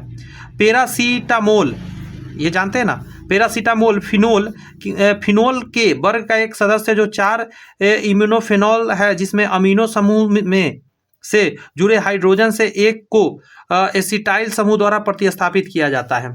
सोचिए कि कितना प्रैक्टिस किया होगा वैज्ञानिकों ने, तब जाके इन चीज़ों को समझा होगा कि क्या चेंजिंग कैसे करेंगे तो क्या प्राप्त हो जाएगा, दवा मिल जाएगा हमें। नेक्स्ट है LSD, जिसको लाइसर्जिक एसिड डाइएथिल एमाइड बोलते हैं, साइकोडेलिक औषधि है। LSD एक खतरनाक मति भ्रामक दवा है जो मूड, निर्णय और व्यवहार को प्रभावित कर सकती है। हेलुजिनेशन वह पदार्थ जो मनोवैज्ञानिक प्रभाव पैदा करता है, जो स्वप्न और धार्मिक उत्साह या सिजोफ्रेनिन जैसे मानसिक विकार जैसी घटनाओं से जुड़ा होता है। आप जानते होंगे बहुत बार क्या होता है कि दंगा फैलाना है, लोग नहीं जा रहे हैं, या टेररिस्ट लोग किसी को बम शरीर पर बांध दिया और कह रहा है कि तुम जाओ किसी से टकरा जाओ या कहीं पे जाके फोड़ दो भीड़ वाली जगह पे, तो उस आदमी है ना, उसको लगता है कि हम कैसे मरे, तो उस समय ये दवा का यूज इन चीज़ों का किया जाता है ताकि उसका माइंड डिस्ट्रैक्ट हो जाए और वो जोश में आ जाए और वो काम कर बैठे। LSD के भौतिक प्रभाव में शामिल है जैसे फैली हुई बढ़ी हुई पुतलियाँ, शरीर का तापमान बढ़ जाना, हृदय गति और रक्तचाप में वृद्धि, पसीना आना एवं भूख में कमी होना, LSD का सब लक्षण है। अगला है आपका प्रतिजैविक क्लोरोफेनिकोल का प्रयोग टाइफाइड के निदान में किया जाता है। ठीक है, टाइफाइड रोग में होता है। एंटीबायोटिक्स ऐसी दवा है जो मनुष्य और जानवरों में बैक्टीरिया के कारण होने वाले संक्रमण में लड़ती है, या तो बैक्टीरिया को मार देती है या बैक्टीरिया के बढ़ने और गुणन करने की क्षमता को रोक देती है। ये है आपका एंटीबायोटिक का गुण यहाँ पे दिया जा रहा है।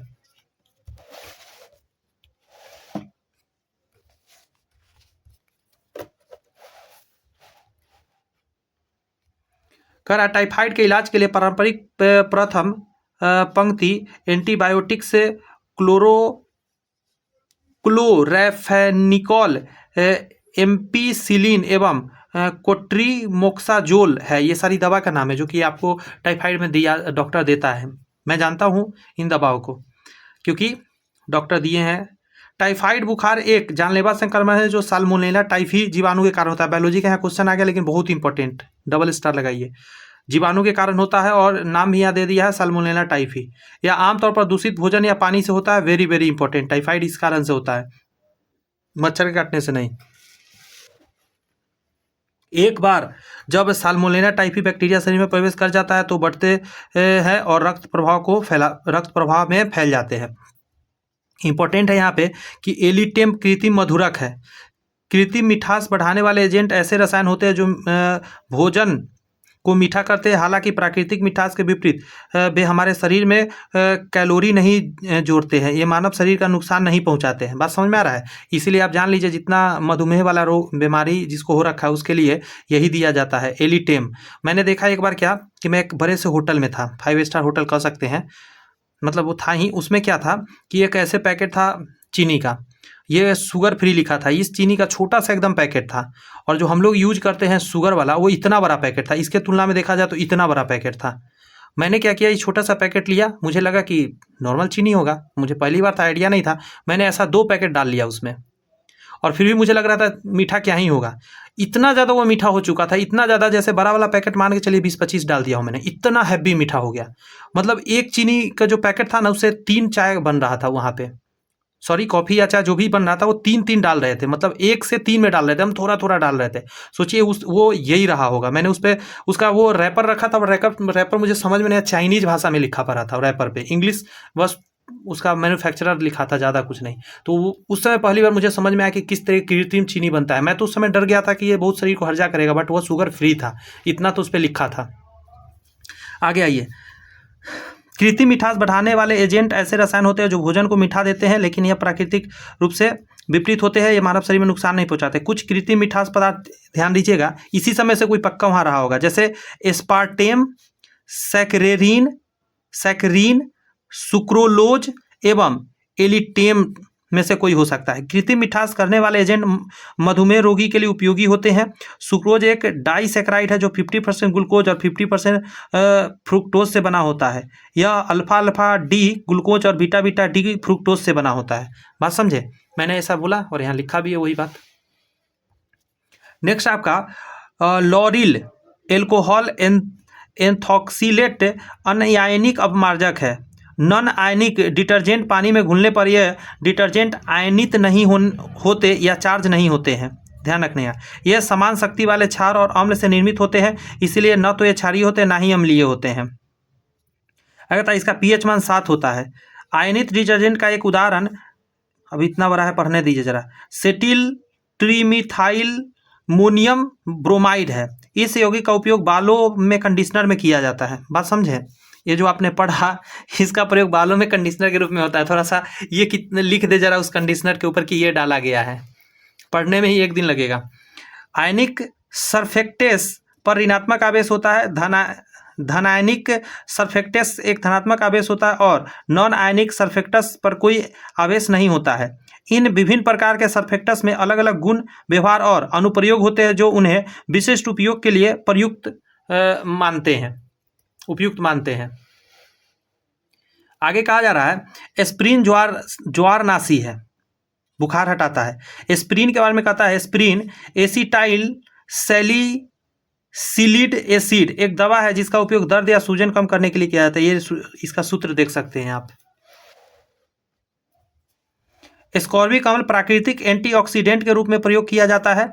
विटामिन सी और ई, सेलिनियम और बीटा कैरोटीन, लाइकोप्रीन, ल्यूटीन और जैक्सेंथिन जैसे कैरोटीनाइड एंटीऑक्सीडेंट के उदाहरण हैं।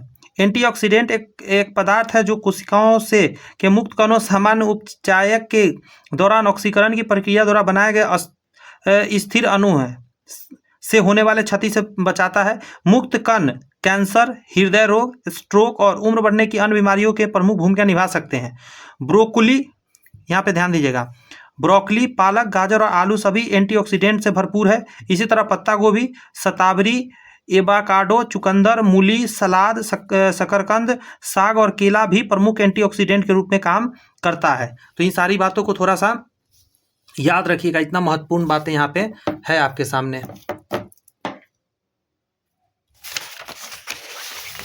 ये क्लास सच में बहुत इंपॉर्टेंट है क्योंकि आम जिंदगी से जुड़ा है, एग्जाम में आते हैं यहाँ से क्वेश्चन। 20 नंबर का रहा है सोडियम डोडेलसिल बेंजोइक सल्फोनेट सल्फोनेट अपमार्जक है।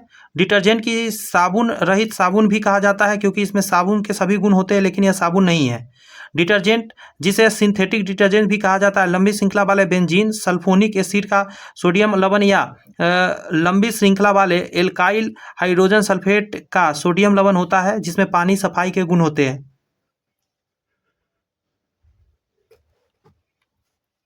पानी में सफाई कर सकता है। सोडियम लॉरेल सल्फेट, ये बहुत बार सुनने को मिलता होगा। और सोडियम डेडेसिलबेंजीन सल्फनेट सिंथेटिक डिटर्जेंट के उदाहरण है। सिंथेटिक डिटर्जेंट के प्रमुख गुण क्या है, इसको जरा गुण को पढ़ते हैं, ये बहुत इंपॉर्टेंट हो जाता है आपके लिए। यहाँ से सफाई करने वाले रासायनिक एजेंट है जिसमें साबुन के सभी गुण होते हैं लेकिन यह साबुन नहीं होते हैं, पहला पॉइंट तो यही है। यह एक गैर साबुन क्लींजर है जो जलीय सफाई वाले मिश्रण की सतह को कम करने पर प्रभाव डालते हैं। नेक्स्ट है कि कठोर जल में भी झाग उत्पन्न कर देते हैं। इसका उपयोग मृदु एवं कठोर दोनों में ऐसा कर सकता है। कुछ डिटर्जेंट बर्फ जैसे ठंडे पानी में भी झाग दे सकता है। अंडरस्टैंड। नेक्स्ट है आपका अच्छा टिंचर आयोडीन, यहां से फिर दवा के बारे में है, तो आइए क्वेश्चन पहले करते हैं।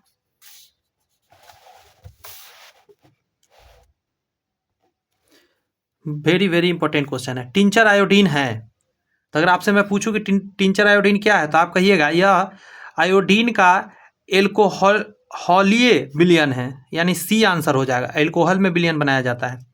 22 कहता है इसका प्रयोग प्रशांतक के रूप में किया जाता है। बात समझ में आ रही है? आंसर हो जाएगा क्या, इक्वेनिल के रूप में किया जाता है। निम्नलिखित में से कौन सा कथन सही है? तो पहला वाला कह रहा है कुछ प्रशांतक नॉर एड्रीनेलिन का निम्नीकरण उत्प्रेरक करने वाला एंजाइमों का सदमित करके कार्य करता है।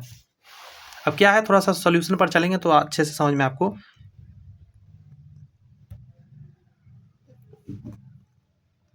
वह यौगिक जो साबुन के पूर्तिरोधी गुणधर्म प्रदान करने के लिए मिलाया जाता है, तो इसको बोलेंगे हम लोग बाइथायोनल। सी नंबर इक्वेनिल है, तो ये क्या है, प्रशांतक है ये। अब ये क्या होता है अभी थोड़ा देर में समझ में आएगा, थोड़ा बर्दाश्त करके रखिए, बस सुनते रहिए। साबुन में ग्लिसरॉल मिलाया जाता है, यह कार्य करता है। तो ग्लिसरॉल क्या काम करता है, झाग बढ़ाने के लिए। 1% फिनॉल का घोल होता है। अच्छा क्वेश्चन है, इसको बोलते हैं निसंक्रामक होता है। 1% फिनॉल होना चाहिए, ज्यादा नहीं। हम लोग डेटॉल सुने हैं, वेरी वेरी इंपॉर्टेंट। डेटॉल का उपयोग किया जाता है, किस लिए प्रयोग किया जाता है डेटॉल का, बता पाएंगे क्या? डेटॉल का प्रयोग होता है आपका पूर्तिरोधी के रूप में।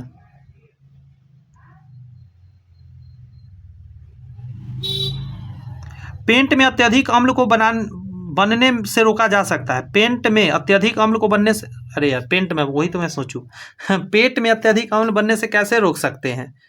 तो आप इसको कहेंगे प्रति अम्ल, एंटासिड से। इसको इंग्लिश में क्या बोलेंगे, एंटासिड। नेक्स्ट है पॉली एथिलीन ग्लाइकॉल किस प्रकार के अपमार्जकों को बनाने के लिए प्रयुक्त किया जाता है? तो आप आंसर हो जाएगा कि अनआयनिक अपमार्जक बनाने में प्रयोग किया जाता है। और आगे क्वेश्चन कर लेते हैं, फिर जाके सोल्यूशन पढ़ेंगे। आगे निम्नलिखित में से कौन सा औषधियों के शरीर में कार्य करने के लिए लक्ष्य अणु नहीं होता है? तो आंसर हो जाएगा आपका क्या, विटामिन। साबुन किसका सोडियम तथा पोटेशियम लवण होता है? बहुत अच्छा ये क्वेश्चन है, बहुत ज़्यादा इंपॉर्टेंट है ये क्वेश्चन, कई बार एग्जाम में आए हुए क्वेश्चन है। इसका आंसर दीजिएगा, एक से ज़्यादा हो जाएगा। एस्टियरिक अम्ल, ओलिक अम्ल, पोमिटिक अम्ल, 1 से ज़्यादा इसका आंसर है। 33 पर अब आइए। 33 कह रहा है कि शेविंग क्रीम की मृदुता को निम्नलिखित में से किस एक के द्वारा संवर्धित किया जाता है। तो 33 का आपका आंसर कहिएगा कि हो जाएगा पोटेशियम कार्बोनेट, आंसर हो जाएगा। निम्नलिखित में से आंसू गैस कौन सा है? आंसू गैस में छोड़ा जाता है ना, इसे इसको बोलते हैं CCl3NO2।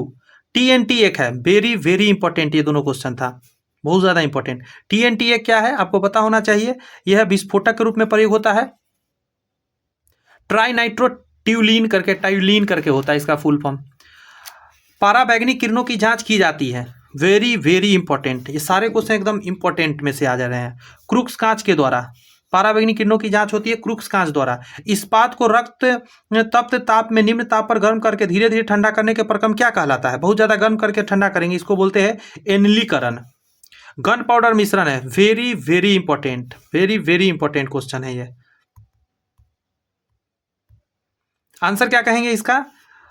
KNO3 plus sulphur plus charcoal का हो जाएगा। पोटेशियम नाइट्रेट है, सल्फर है, चारकोल है, पोटेशियम नाइट्रेट का सूत्र है। नेक्स्ट है आपके सामने iodine tincture, very very important. Iodine tincture निम्न में से किसका 1 बिलियन है? तो इसकी बात करें तो ये है आपका alcohol potassium iodide. Potassium iodide होता है, एल्कोहल होता है, और जल में आयोडीन का 2 से 3% घोल होता है, ज़्यादा नहीं होता है। बस 50 क्वेश्चन है, कंप्लीट कर गया, सारे थ्योरी एक बार अच्छे से पढ़ेंगे।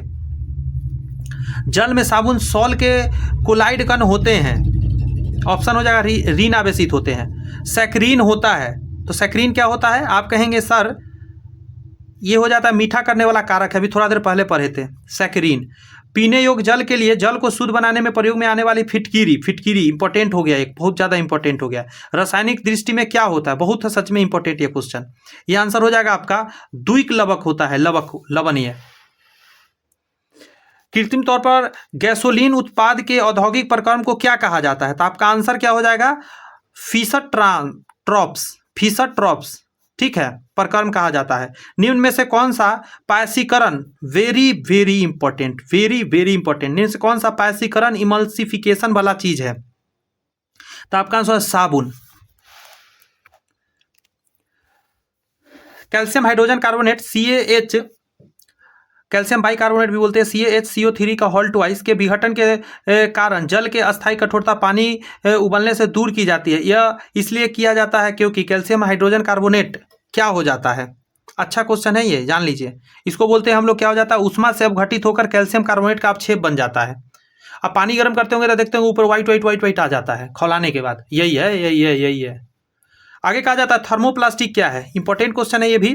तो आंसर क्या हो जाएगा? ये 1 से ज़्यादा हो जाएगा इसमें, डी आंसर दीजिए इसके लिए। नेक्स्ट है निम्नलिखित पदार्थ समुच्चय में से कौन सा एक आणविक क्रिस्टलीय ठोस के रूप में विद्यमान रहता है? तो आंसर हो जाएगा पहला आयोडीन, सल्फर और जल। कांच वास्तव में क्या है? अच्छा क्वेश्चन है ये। कांच वास्तव में क्या है? प्रत्यास्थ ठोस के रूप में ये जाना जाता है, क्रिस्टलीय ठोस नहीं होता है, चीनी है क्रिस्टलीय ठोस इस रूप में, और नमक। दैनिक जीवन में प्रयुक्त मोमबत्तियों में क्या होता है? आप कहेंगे उच्च संतृप्त हाइड्रोकार्बन होता है। रंगीन कांच बनाने के लिए प्रयोग किया जाता है, वेरी वेरी इंपॉर्टेंट क्वेश्चन। इसको बोलते हैं हम लोग संक्रमण धातुओं के ऑक्साइड, इसमें प्रयोग किया जाता है। बात समझे? अब आइए आराम से शांति से जितने भी हम लोगों ने अभी पढ़ा है उसके थोड़े थ्योरी करते हैं क्वेश्चन का। प्लीज आपसे रिक्वेस्ट है, हल्के में ना लीजिएगा इन चीज़ों को। यहाँ से डायरेक्ट एग्जाम में क्वेश्चन बने हैं और आगे बनेंगे, कोई रोक नहीं सकता। पढ़िए जरा। टिंचर आयोडीन I2 का एल्कोहलीय विलयन है, अल्कोहल में मिलाने से ये विलयन बनता है। 2 से 3% जल अल्कोहल मिश्रण में आयोडीन घोल को आमतौर पर आयोडीन टिंचर के रूप में जानते हैं। इसे तैयार करने में सबसे अधिक इस्तेमाल किए जाने वाला अल्कोहल जो होता है उसका नाम है इथेनॉल। इथेनॉल का प्रयोग सबसे ज़्यादा किया जाता है। आयोडीन टिंचर के उपयोग निम्न है। पहला, आयोडीन के रोगाणुरोधी गुणों के कारण इसका उपयोग एंटीसेप्टिक के रूप में किया जाता है, जिसे कटने पर त्वचा पर घाव, खरोच आदि में लगाया जाता है। नॉर्मली लोग भी घर पे ये आयोडीन टिंचर को लोग रखता है। यदि वायरस और बैक्टीरिया से पानी की कीटाणु रहित करने के लिए भी इसका उपयोग किया जाता है। 100% शुद्ध इथेनॉल बनाना लगभग असंभव है, क्योंकि इथेनॉल एक एजोट्रॉप है। ये बढ़िया लाइन लिखा गया है। 100% इथेनॉल बनाना संभव है या नहीं? तो नहीं, यही आंसर होगा बस। किसी परिस्थिति में पानी एल्कोहल मिश्रण को आश्वित करने के लिए इस्तेमाल किए जाने वाले भाप 95% से 96% से अधिक अल्कोहल नहीं हो सकता है। Very very important, very very important questions. Next है, इक्वेनिल का प्रयोग प्रशांतक के रूप में किया जाता है। यह दवा व्यक्ति को शांत और आराम प्रदान करता है, साथ ही यह तनाव को कम करता है। अब समझ में आया ये जो प्रशांतक का मतलब क्या है? तनाव मुक्त करना और शांत करने के लिए प्रयोग किया जाता है इक्वेनिल। नेक्स्ट है, ट्रैंक्विलाइजर का उपयोग चिंता और अनिद्रा के इलाज में किया जाता है। मुझे एक बार ऐसा हो गया था, मेरे पापा जी तब डेथ करने मतलब किए थे, उस समय कुछ ऐसा हो गया था मेरे साथ, मुझे नींद ही रात को नहीं आती थी। मैं रात रात भर सोचते रहता था, कुछ ना कुछ मेरे दिमाग में चलता। डॉक्टर मुझे यही दिया था एक दवा, जो कि खा के कहा था सोने के लिए। मुझे पता नहीं था वो नींद का दवा है असल में, वो खाने के बाद मुझे नींद आ जाया करता था। आगे कहा जा रहा है आपका प्रमुख लघु ट्रैंक्विलाइजर बेंजाडायपाइन है, जिसमें डायजेपाम, जिसको बैलियम बोलते हैं, क्लार्डियाजेपॉक्साइड, ब्रिलियम और अल्पाप्रोमाज जेनेक्स शामिल है। थोड़ा आप खुद से अच्छे से इसको समझ के पढ़िएगा। चिंता या अन्य तंत्रिका तंत्र की समस्याओं को कम करने या नींद को बढ़ावा देने के लिए हल्के शामक और ट्रैंक्विलाइजर का उपयोग किया जाता है। ठीक है, याद रखिएगा इसका। आमतौर पर शामक और ट्रैंक्विलाइजर शरीर के कुछ कार्यों या हृदय जैसे किसी अंग को गतिविधि को कम या धीमा भी कर सकता है, इसलिए यह थोड़ा सा घातक भी हो जाता है, लेकिन मजबूरी है तो देना पड़ता है डॉक्टर को भी। आगे कहता है कुछ प्रशांतक नॉर एड्रिनलिन का निम्नीकरण उत्प्रेरक करने वाले एंजाइमों को संदर्भित करने के कार्य करते हैं। कैसे?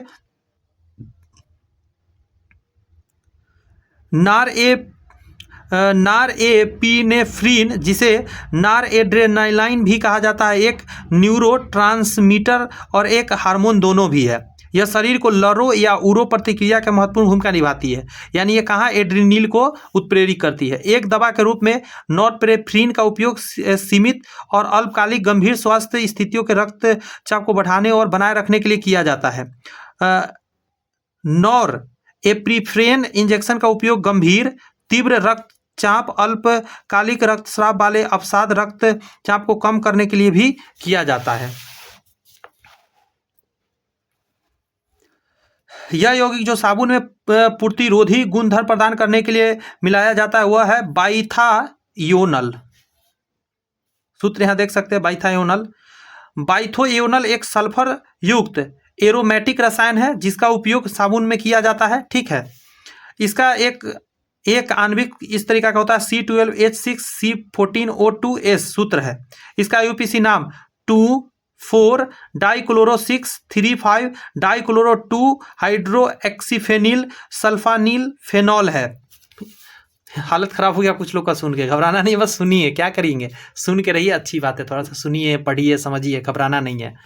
आया समझ तो अच्छी बात, जितनी बातें तो आ रही है ना समझ में। आप एक बात बताओ, इन क्वेश्चंस को मैं नहीं पढ़ाया था, इससे पहले बुरा नहीं मानिएगा, कहीं भी आपको पढ़ने को ऐसा क्वेश्चन मिला था? नहीं मिला होगा, मैं दावा के साथ कह सकता हूं। इसलिए क्योंकि ये टफ है, कोई इसको नहीं पढ़ाना चाहता, वो भी यूट्यूब पर फ्री में कभी नहीं। क्लास में भले ही कोई पढ़ा दे, लेकिन यूट्यूब पर फ्री में कभी नहीं, क्योंकि जानता है यूट्यूब पर आते हैं बच्चे, देखते हैं हल्के हल्के क्वेश्चन रहेंगे तो वो पढ़ेंगे, भारी क्वेश्चन नहीं पढ़ेंगे। चैनल सब्सक्राइब नहीं करेंगे, वॉच टाइम नहीं बढ़ेगा, ऐड नहीं चलेगा, पैसा नहीं आएगा। लेकिन मैं ऐसा कुछ भी नहीं देख सकता, क्यों? मैं आपको पढ़ाने के लिए बैठा हूं, मुझे पता है इन्हीं में से कहीं से क्वेश्चन बनता है। सुने रहेंगे, समझे रहेंगे, अंदाज लगाएंगे, ज़्यादा अच्छा करके आएंगे अदर स्टूडेंट्स, कोई दिक्कत नहीं, पढ़ते रहिए। पॉइंट नंबर अगला है, बाइथोएनल एक ऐसा पदार्थ है जिसे साबुन में जीवाणुरोधी गुण देने के लिए और बैक्टीरिया द्वारा त्वचा पर कार्बनिक पदार्थ को तोड़ने पर पैदा होने वाली गंध को कम करने के लिए मिलाया जाता है। एंटीसेप्टिक जीवित उत्तकों जैसे घाव, कट, अल्सर और रोगग्रस्त त्वचा की सतह पर लगाया जाता है, जिसे प्यूरासीन सोफ्रामाइसिन है। वेरी वेरी इंपॉर्टेंट है ये जो दिया गया है, कहाँ पे यूज होता है सोफ्रामाइसिन, तो हम लोग ऐसे भी घर में यूज करते हैं। नेक्स्ट है, इक्वेलिए एक प्रकार का प्रशांतक है। ट्रैंक्विलाइजर रासायनिक यौगिक एक ऐसा वर्ग है जिसका उपयोग तनाव और हल्के गंभीर मानसिक रोगों के इलाज के लिए किया जाता है।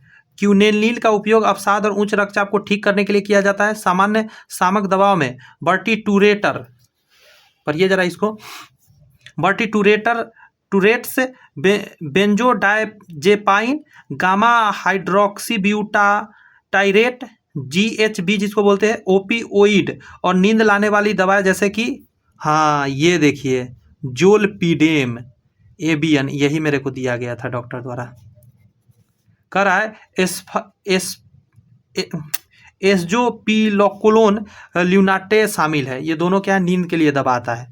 शामक औषधियाँ केंद्रीय तंत्रिका तंत्र अवसादक है और उसकी क्षमता में व्यापक रूप से भिन्नता होती है। वे आमतौर पर गोली या तरल के रूप में होते हैं। सबसे मजबूत प्रिस्क्रिप्शन सेडेटिव रोहिप्नोल है, जो वैलियम से लगभग 10 गुना ज़्यादा मजबूत होता है। साबुन में ग्लिसरॉल मिलाया जाता है। यह कार्य झाग बढ़ाने के लिए किया जाता है।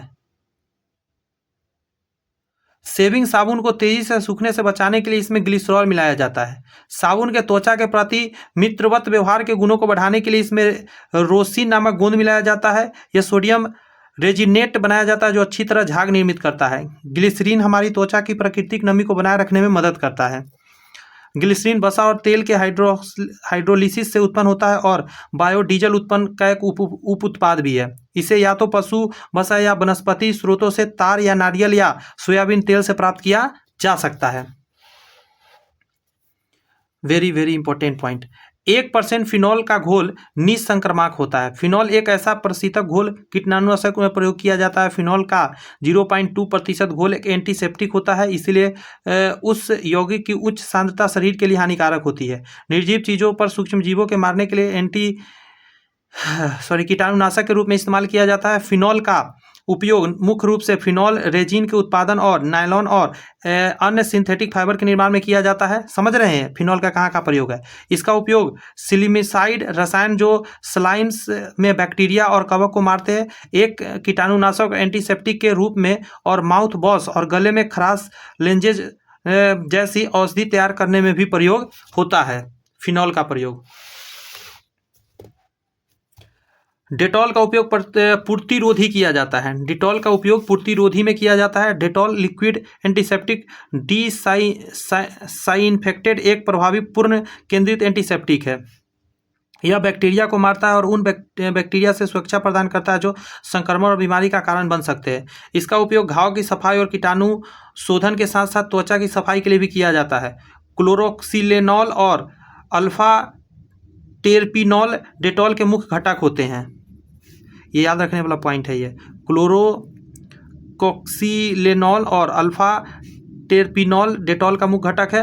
क्लोरोक्सिलेनॉल कुछ मिश्रण के लगभग भाग मौजूद होते हैं। इसका उपयोग आमतौर पर एंटीसेप्टिक के साथ साथ कीटाणुनाशक के रूप में भी किया जाता है। अल्फा टेरपिनॉल एक एरोमेटिक अल्कोहल होता है जो पाइन तेल में मौजूद रहता है। आगे है, पेट में अत्यधिक अम्ल को बनने से प्रति अम्ल रोकता है। एंटासिड इसी का इंग्लिश में विभिन्न यौगिकों का एक संयोजन है जिसमें सक्रिय तत्व के रूप में कैल्शियम, मैग्नीशियम और एल्युमिनियम के विभिन्न लवण होते हैं। एंटासिड के बारे में पेट में एसिड को बेअसर करने और पेप्सिन को बाधित करने के कार्य करते हैं, जो एक प्रोटियोलाइटिक एंजाइम है। एंटासिड के सामान्य प्रकार निम्न है, जैसे एल्युमिनियम हाइड्रोक्साइड हो गया, मैग्नीशियम कार्बोनेट हो गया, मैग्नीशियम ट्राइसिलिकेट हो गया, मैग्नीशियम हाइड्रोक्साइड हो गया, कैल्शियम कार्बोनेट हो गया। ये सारे एंटासिड के रूप में प्रयोग होता है।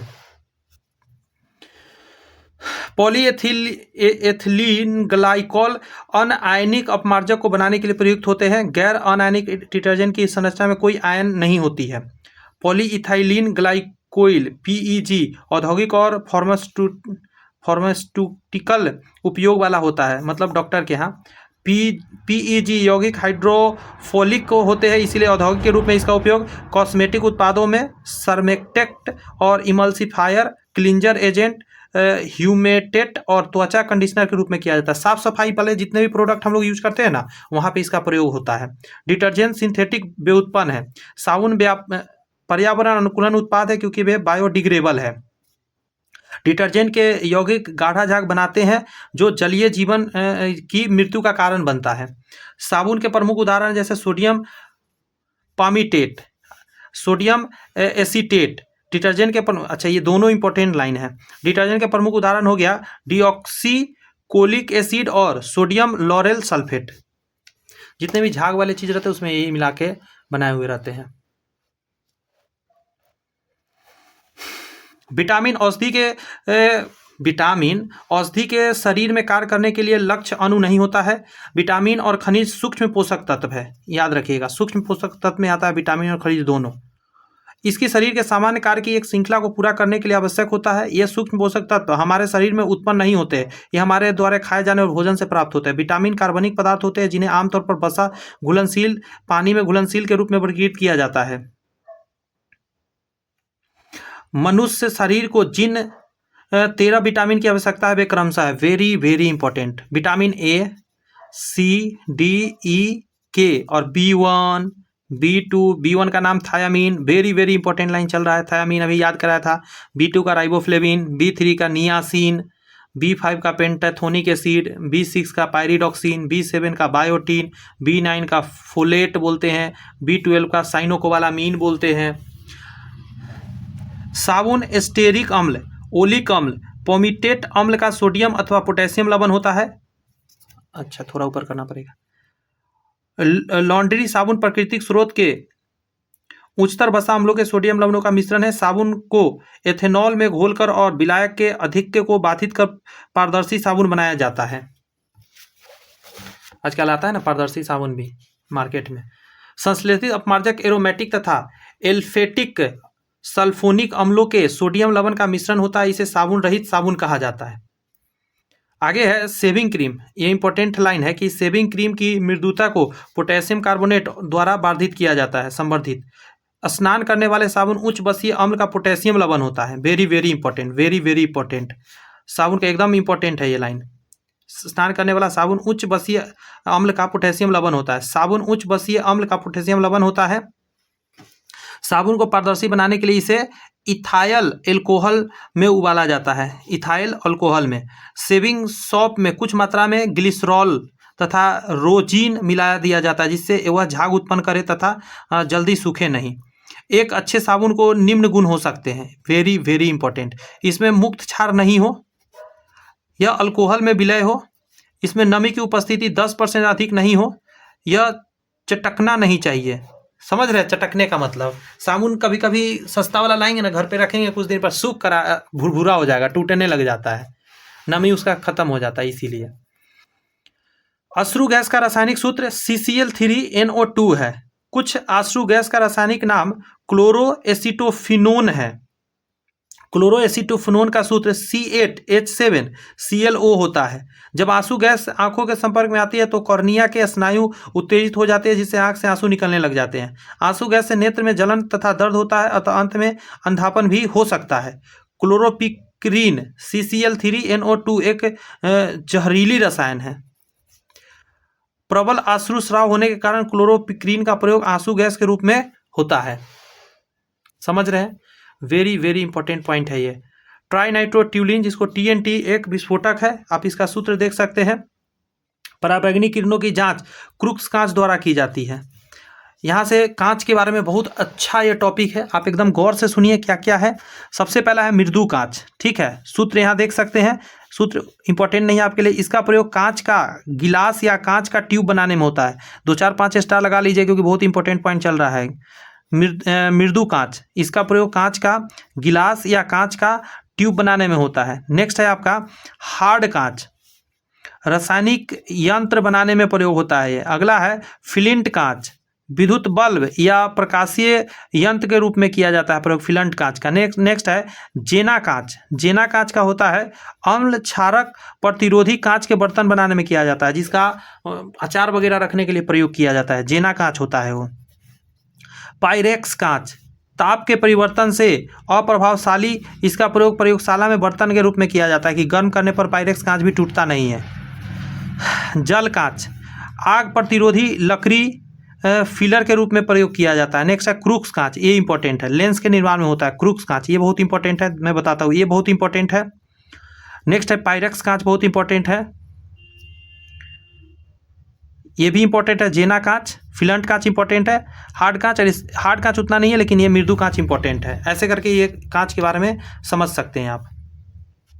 आइए नेक्स्ट टॉपिक पे बात करते हैं।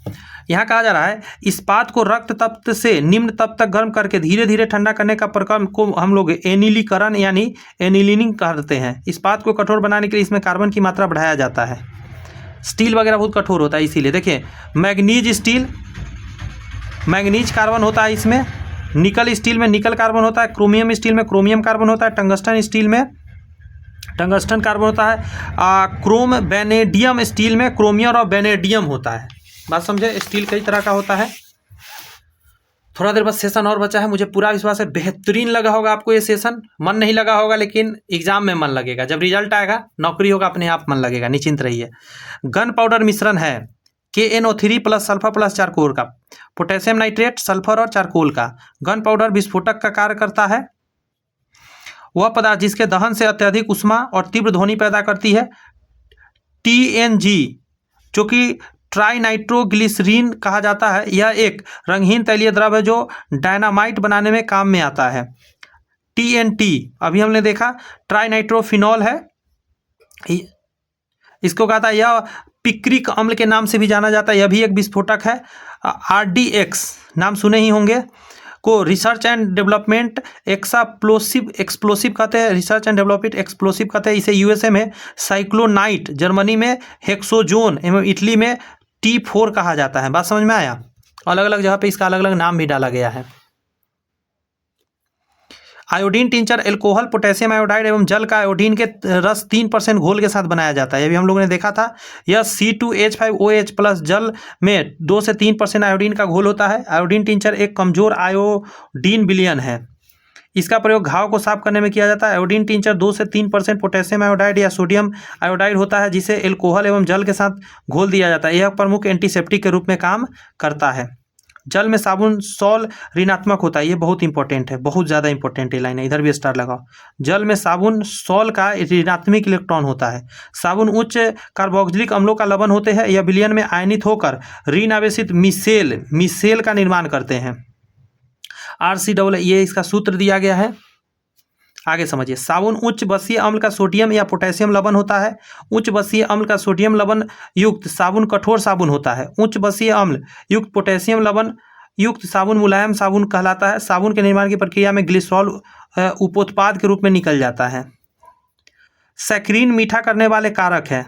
सैकरीन वेरी वेरी इंपॉर्टेंट, कृत्रिम मिठास का आभास कराता है। सैकरीन चीनी की अपेक्षा 550 गुना अधिक मीठा है। मैं कुछ देर पहले इस पर चर्चा किया था आप लोग को कि कैसा होता है, कहा था ना मैंने, इतना छोटा सैक होता है और सोचिए इससे इतना मीठा है कि बताया नहीं जा सकता। यहाँ पे देखिए ना 550 गुना ज़्यादा मीठा है, तो सोचिए कितना कम अमाउंट यूज होता होगा।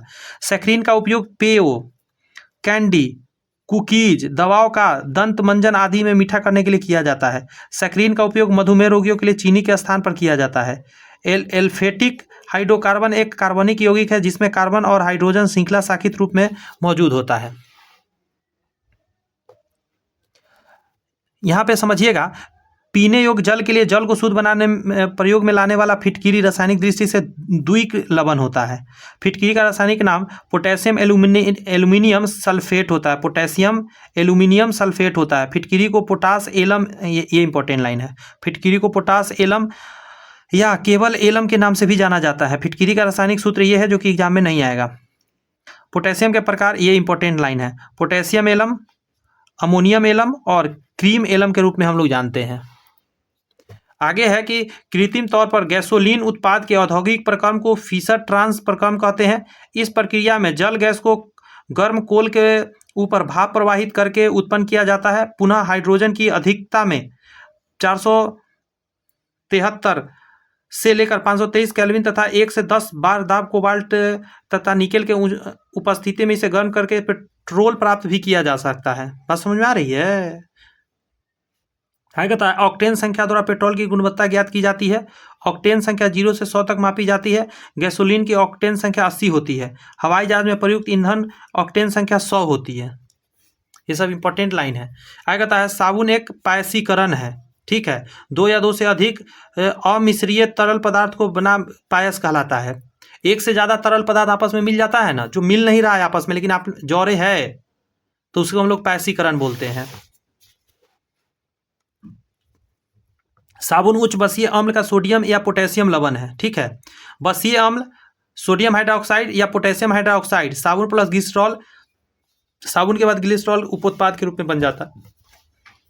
ग्लिसरॉल साबुन निर्माण की प्रक्रिया में एक उपोत्पाद है। कैल्शियम हाइड्रोजन कार्बोनेट के विघटन होने के कारण जल की अस्थायी कठोरता पानी उबालने के दूर की जाती है, क्योंकि कैल्शियम हाइड्रोजन कार्बोनेट उष्मा से अपघटित होकर कैल्शियम कार्बोनेट अपक्षेप बन जाते हैं। कठोर जल को उबालने से बर्तन की दीवार पर सफेद रंग की परत बन जाती है, जिसे स्कारलिंग कहते हैं। जल की कठोरता दो प्रकार की होती है। पहला है अस्थायी कठोरता, इसे कैल्शियम और मैग्नीशियम के कार्बोनेट घुले होते हैं। इस जल को उबालकर एवं चूना जल मिलाकर अस्थायी कठोरता दूर की जाती है। नेक्स्ट है अस्थायी कठोरता, जल में कैल्शियम या मैग्नीशियम के क्लोराइड या सल्फेट के कारण अस्थायी कठोरता आती है। यह कठोरता आसवन विधि द्वारा दूर किया जा सकता है, नॉर्मल उबाल के आप नहीं कर सकते। Polythene, very very important. Polythene, PVC, polystyrene सभी थर्मोप्लास्टिक है। बहुलक के प्रकार निम्न। थर्मोप्लास्टिक होता है जिसको आप पिघला के दोबारा प्लास्टिक बना सकते हैं अलग अलग रूप में, लेकिन थर्मोसेटिंग प्लास्टिक को नहीं बना सकते दोबारा। बहुलीकरण के प्रकार निम्न है, जैसे रैखिक बहुलक, इसमें लंबी और सीधी श्रृंखलाएं होती है, जैसे पीवीसी उच्च घनत्व पॉलीथीन है। शाखित बहुलक, इसमें कुछ शाखाओं के साथ रैखिक श्रृंखलाएं भी होती है, जैसे ग्लाइकोजेन, बल्किनीकृत रबर। ताप दृष्ट बहुलक, गर्म करने पर यह तरल नहीं बनते, जैसे बैकेलाइट हो गया, केवलर हो गया, बल्किनीकृत रबर हो गया। अभी मैं इसी की बात कर रहा था, थर्मोसेटिंग प्लास्टिक के अंतर्गत आता है ये। तापनुघट बहुलक, गर्म करने पर ये तरल में बदल जाते हैं, इन्हें पिघलाया जाता है और पुनर्निर्वीकरण किया जाता है। टेफ्लॉन हो गया, नायलॉन हो गया, पॉलीथीन हो गया। आयोडीन, सल्फर और जल पदार्थ समुच्चय में एक आणविक क्रिस्टलीय रूप में विद्यमान रहता है। आगे कहता है आणविक ठोस। आणविक ठोस में अवायवीय कण अणु होते हैं, जिसकी भी आणविक ठोस में अणु आपस में पास एवं अस्थायी रूप से होते हैं। आणविक ठोस को तीन उपभागों में बांटा गया है। अध्रुवीय आणविक ठोस, हाइड्रोजन, क्लोरीन, आयोडीन आदि। ध्रुवीय आणविक ठोस जैसे सल्फर डाइऑक्साइड, अमोनिया आदि। हाइड्रोजन आबंधित आणविक ठोस जैसे बर्फ, पानी का जमा हुआ रूप। कांच वास्तव में प्रत्यास्थ ठोस होता है। ये लाइन याद कर लीजिए कि कांच कैसा है, प्रत्यास्थ ठोस है। ये एग्जाम में कई बार आया हुआ है, डायरेक्ट यही लाइनें आ गया है। कैसा ठोस है? कांच की न तो किसी प्रकार की क्रिस्टलीय संरचना होती है और ना ही उसका कोई निश्चित गलनांक होता है। कांच का कोई निश्चित संगठन या सूत्र भी नहीं होता है, क्योंकि कांच एक प्रकार का मिश्रण है। कांच का उपयोग ऑप्टिकल फाइबर में दूर संचार के लिए तथा शल्य क्रियाओं में भी होता है। दैनिक जीवन में प्रयुक्त मोमबत्तियां उच्च संतृप्त हाइड्रोकार्बन होता है। ये लाइन बहुत इंपॉर्टेंट है। संतृप्त हाइड्रोकार्बन में कार्बन कार्बन के बीच एकल बंध होता है, असंतृप्त में डबल बॉन्ड या ट्रिपल बॉन्ड हो सकता है। संतृप्त हाइड्रोकार्बन का सूत्र अभी मैं बताया था, अल्केन होता है, CnH2n+2 होता है, और असंतृप्त में होता है CnH2n या CnH2n-2 होता है। इसे अल्केन कहते हैं। असंतृप्त हाइड्रोकार्बन में कार्बन कार्बन के बीच में द्विबंध या त्रिबंध होते हैं। अल्केन, अल्कीन और अल्काइन, इसी को बोलते हैं। रंगीन कांच बनाने के लिए संक्रमित धातु का ऑक्साइड प्रयोग किया जाता है। ठीक है, और लास्ट टॉपिक पढ़ लीजिए कि कोबाल्ट ऑक्साइड बनाने के लिए गहरा नीला हो जाएगा। अगर आप सोडियम क्रोमेट या फेरस ऑक्साइड मिला दीजिए तो हरा कांच बन जाएगा। सेलेनियम ऑक्साइड मिलाएंगे तो नारंगी लाल कांच बनेगा। सोडियम यूनेटेड या फेरिक अवलवन बनाएंगे पीला कांच बनेगा। कैडमियम सल्फाइड मिला के चटक लाल बनेगा। क्यूप्रिक लवण मिलाने से पिकॉक नीला रंग के कांच बनेगा। बहुत कलर का कांच आता है ये सब मिलाकर। मुझे पूरा विश्वास है आपको सेशन अच्छा लगा होगा। यदि सेशन अच्छा लगा है तो चैनल सब्सक्राइब करके बेल आइकन प्रेस कर लीजिए, क्योंकि आगे जो हमारा टॉपिक आने वाला है आपको मैं बता दूं, बेहतरीन टॉपिक लेकर आ रहा हूं। ये रहा आपके सामने स्क्रीन पर, बेहतरीन। यदि आप चैनल को सब्सक्राइब कर लेंगे तब जाके आपका ये जो है टॉपिक पढ़ पाएंगे। ये जो टॉपिक है प्लांट, वेरी वेरी इंपॉर्टेंट। जितने भी प्लांट से रिलेटेड क्वेश्चन है एग्जाम में आते हैं वो आपको मैं करा दूंगा इसके अंतर्गत। बहुत ज़्यादा क्वेश्चन है, बहुत अच्छे से कराने वाले हैं। तो चलिए मिलते हैं नेक्स्ट वीडियो में, तब तक के लिए all the best, bye bye, thank you.